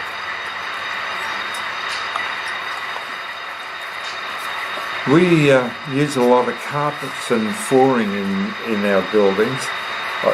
Sometime, a long time ago, I bought this pack of carpets, $2.50. They look really good, but I've found that going onto the web and just searching for carpet from various manufacturers, they have a lot of good examples. And they're most probably not quite as fussy as these anyhow. And we simply print them off on an inkjet on inkjet quality paper, which makes it really sort of it makes them really come out well. So that's the carpets. The furniture is interesting.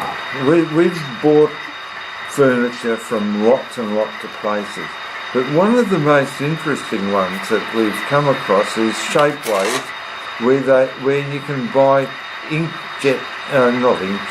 3D printed furniture, and it's relatively price competitive, and they've got lots and lots of different sort of things that can be used. So there's lounge suites, cafes, station platforms, chairs and tables. Now you'll notice on the building that was we had before, there was some of those devices, some of those units inside there, but they paint up very well. Some of them are a little bit rough, but when they're inside a building and painted, you don't see it. So that makes it more price competitive to use then. There's a set of books, book racks that have been scratch built, left over from one of our buildings. The other thing we have put into the various buildings are pictures on the walls. These that go into the quilt shop, they're bits of material that have been ironed out flat and stuck onto a very thin sheet of styrene. So that makes the buildings look more friendly and more like a quilt shop. Our signs that we use for the buildings, I again search the internet, find interesting names and build up the sign. Now that's one of the first ones for the Quiltaholics, and they are again printed on a inkjet printer at high quality and stuck onto a bit of black. We do go around then the edge of it with black. So to hide the white paper. So, and that is to hide the white paper that we've been using. So that's the way that we adorn buildings and sign them and people them. As I said, we've got about 500 people on the layout now, and by the time we're finished, there'll most probably be another 500, because we've got boxes of people doing strange things. Right, I'm not sure what else. Most of the lighting in our buildings are coming from LED strips. It makes it simple because they're 12 volts. We can cut them down into units of 3.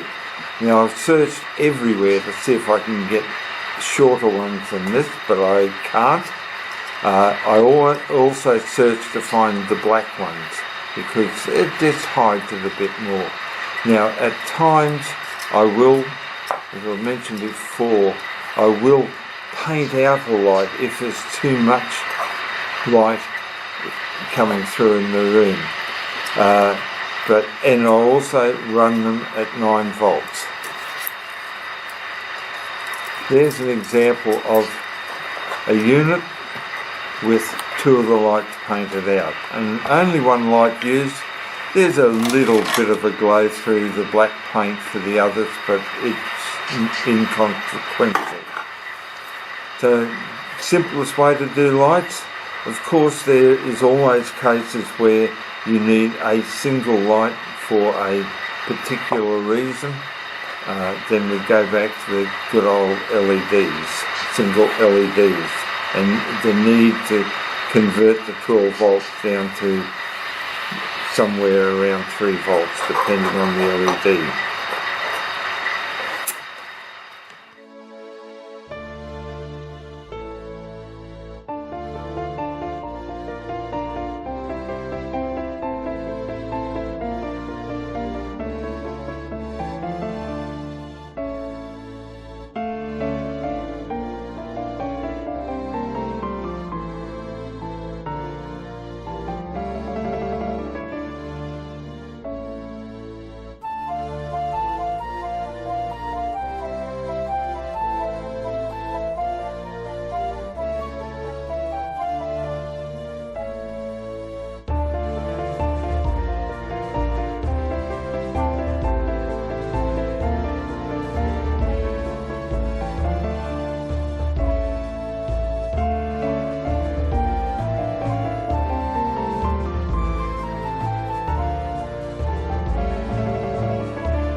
Well, the Quiltaholics building is pretty much complete now. We've got all the insides in, the lights in.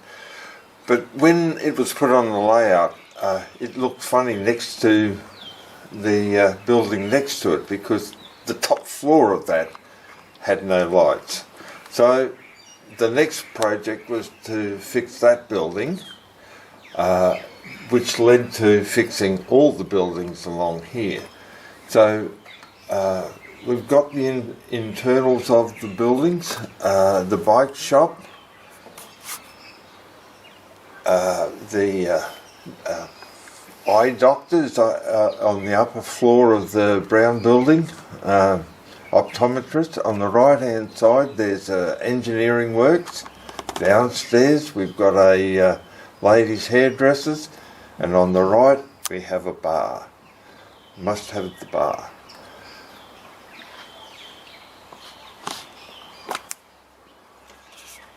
The Pete's bike shop has been completed with all the people in it, some people outside. Upstairs is just a flat with somebody living there.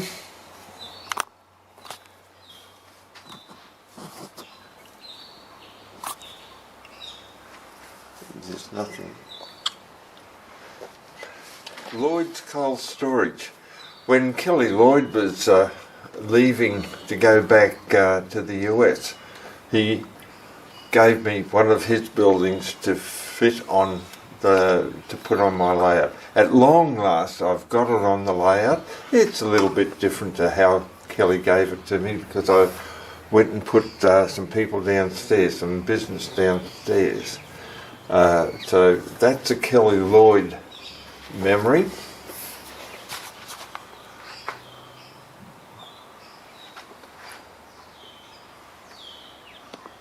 The station is pretty much complete. Got to think about putting some internals into that at some point. The road and people are also pretty much it. We have a photographer here waiting for a train to come along, and there's a couple down at the cafe standing there waiting for a train to come along.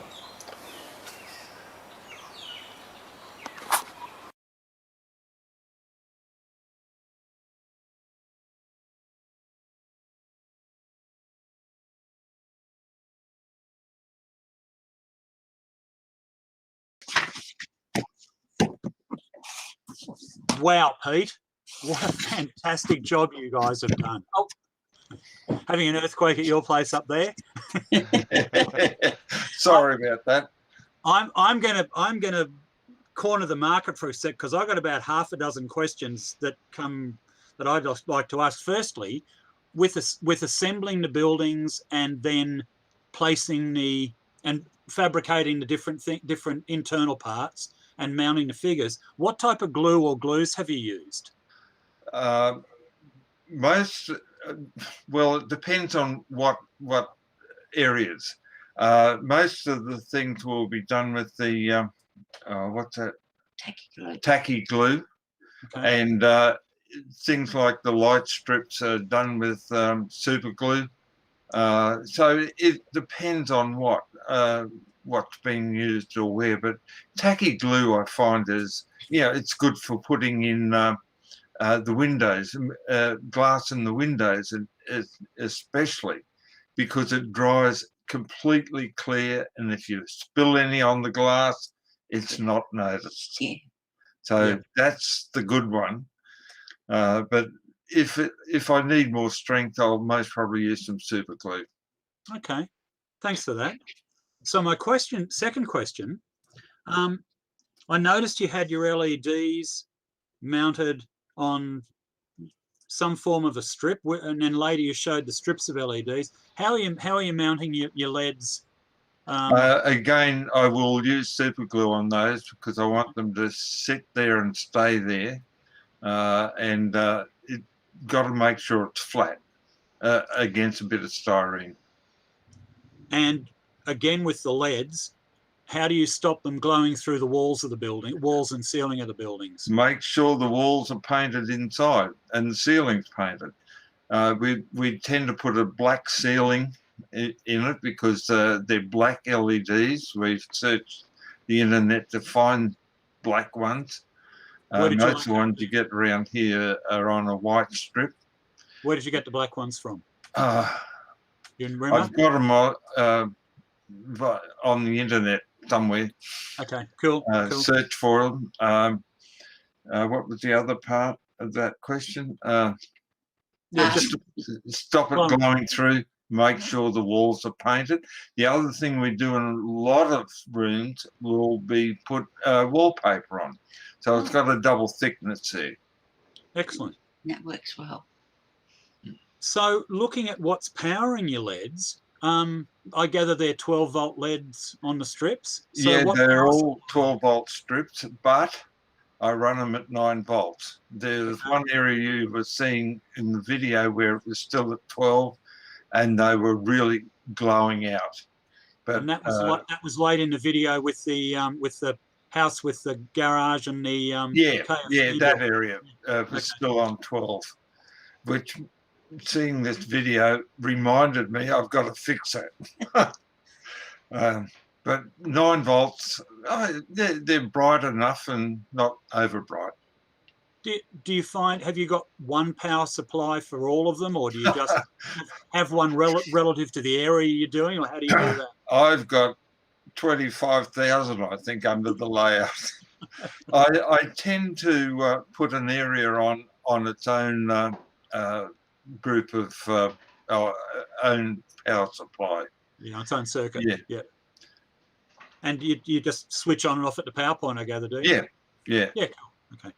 So these are wall warts, I would guess. Yes, 12 volt. I usually buy 12 volts that you can adjust the voltage on. Gotcha.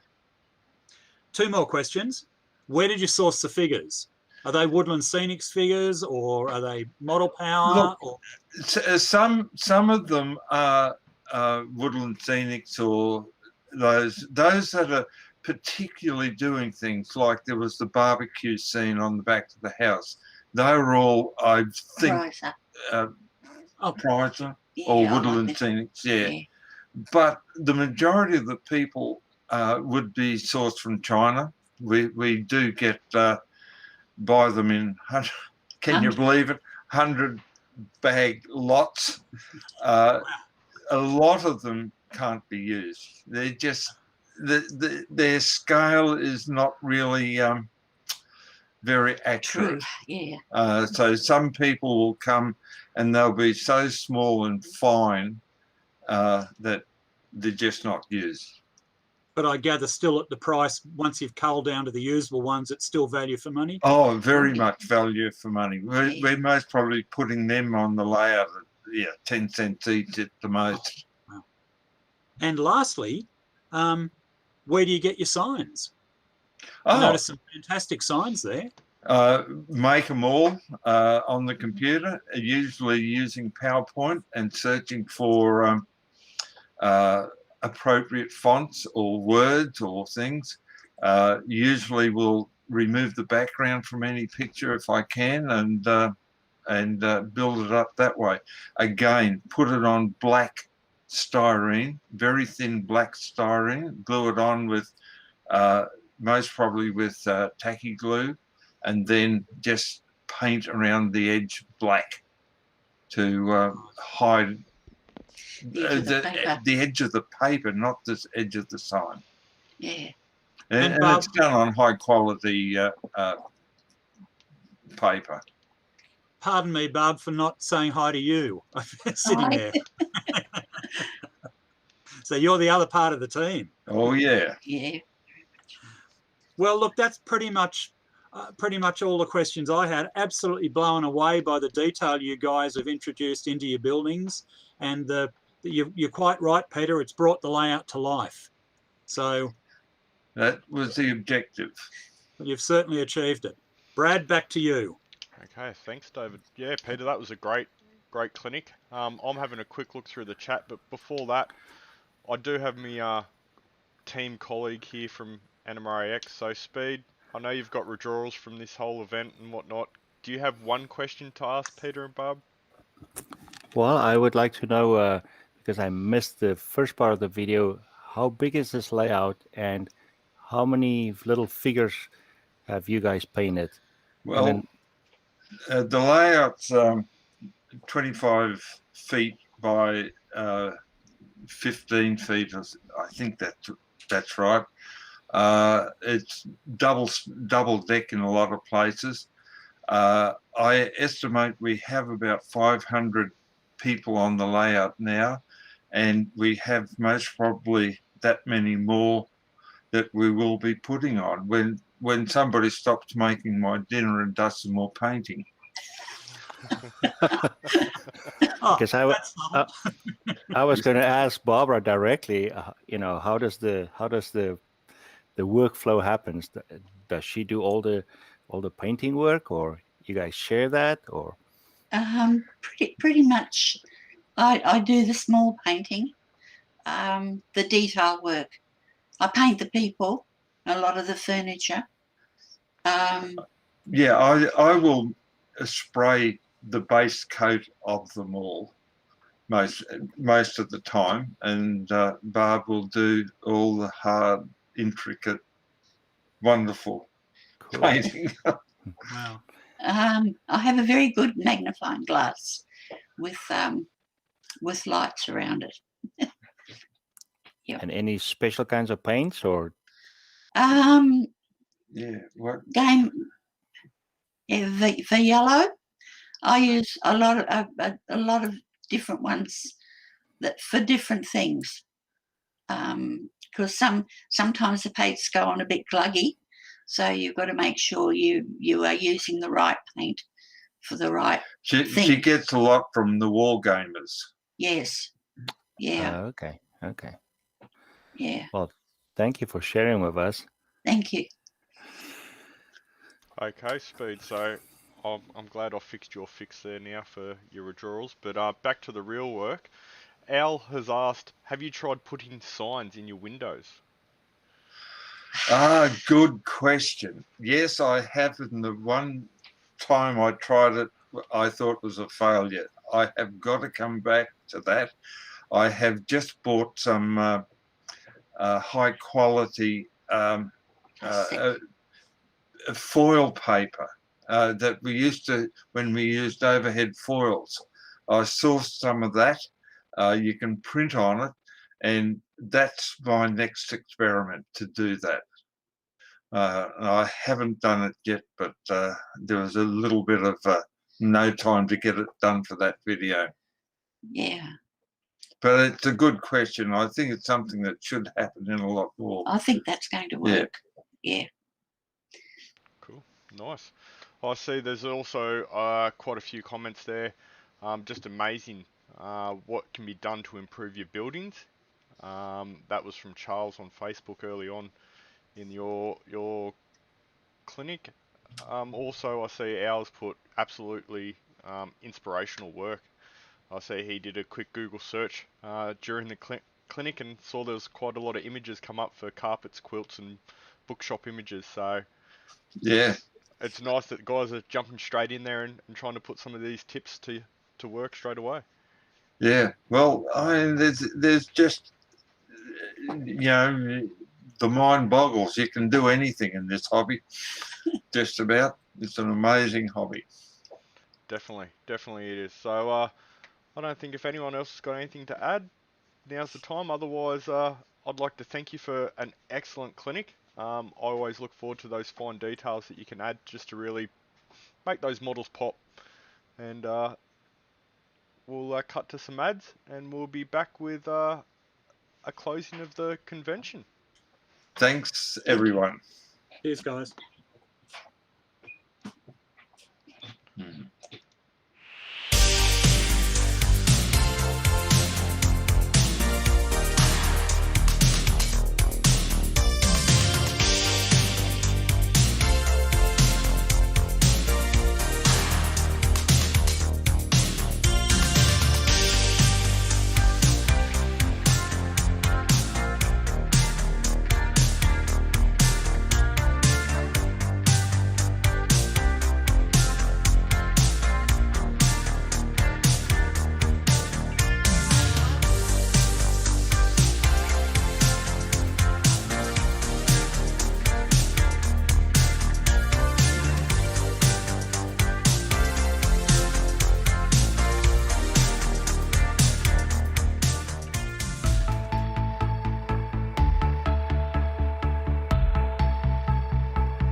live. Well, welcome back to the end of the AR convention. Unfortunately, all good things do have to come to an end here, but that doesn't mean it's the last of us. Martin, how did you find the last 4 days? Oh, brilliant. Absolutely brilliant. I had a ball. I'm glad you did. I was a little concerned, though, at the start of it. Your quiz shows were a bit, iffy at the best. Look, I told you I've got a reliable source in Hong Kong who's checking these answers and validating them. So Okay, so fair point. I might have to talk to someone higher up than us and see if we can get a pay increase so you can afford some decent checking abilities there. Look, we had a real great time here. We had a great bunch of clinics given from all around the world, but there was also a lot of work put in behind the scenes for a lot of recording. Jerry has done a mountain of work, so I'd like to actually thank Jerry for everything that he's done to help me and Martin, made our jobs a lot easier. Even Speed over here, Speed's had a helping hand. He's done a few sound checks for us and whatnot, so that's a big thank you there. And I guess the other thing is, David, Graham, if you've got anything to add, let everyone know. Yeah, thanks, Brad. Yeah, first of all, thanks to you and Martin and Speed and, of course, Gordy for hosting our first virtual convention here in Australia, giving us the opportunity to have a convention, even with all the issues associated with COVID-19. I know a lot of our members have watched, and I trust a lot of people who are not members have watched. Let me address something to those people who aren't NMRA members. If they would like to find out more about the Australasian region of the NMRA, how we meet, where we meet, what sort of activities we have that they might be interested in, please go to nmra.org.au and you'll find the contacts list there. You'll find Graham's phone number, my phone number, and email addresses for the whole of the committee. Martin's is on there as well. Please don't hesitate to email us or phone us. We're more than happy to have a chat with you. There's no pressure. We run a system where you can come to up to 3 meetings free of charge, no obligation, as a non-member, and see if you like what we've got to offer. So please take advantage of that. I've been with the NMRA for 31 years now, and I've never regretted. Others may have regretted me being there, but I've never regretted one day of it. So please take advantage if you'd like to. And on that point, Brad, thanks very much. And over to you, Graham. Okay, so Graham's got a video. So I guess right now, before we roll this video, it's bye for now. And we'll catch you on the flip side. Catch us all later. Catch you on the radio. As we conclude this virtual convention, we hope that you have all enjoyed the experience and have found the clinics have increased your enthusiasm to get on with your modelling, whether it be starting a new layout, adding scenery, or weathering your locomotives or rolling stock. On behalf of the region and its members, I wish to thank all those involved in this activity over the 4 days, and to the NMRAx team, all the clinicians and panel members who have made this such a success.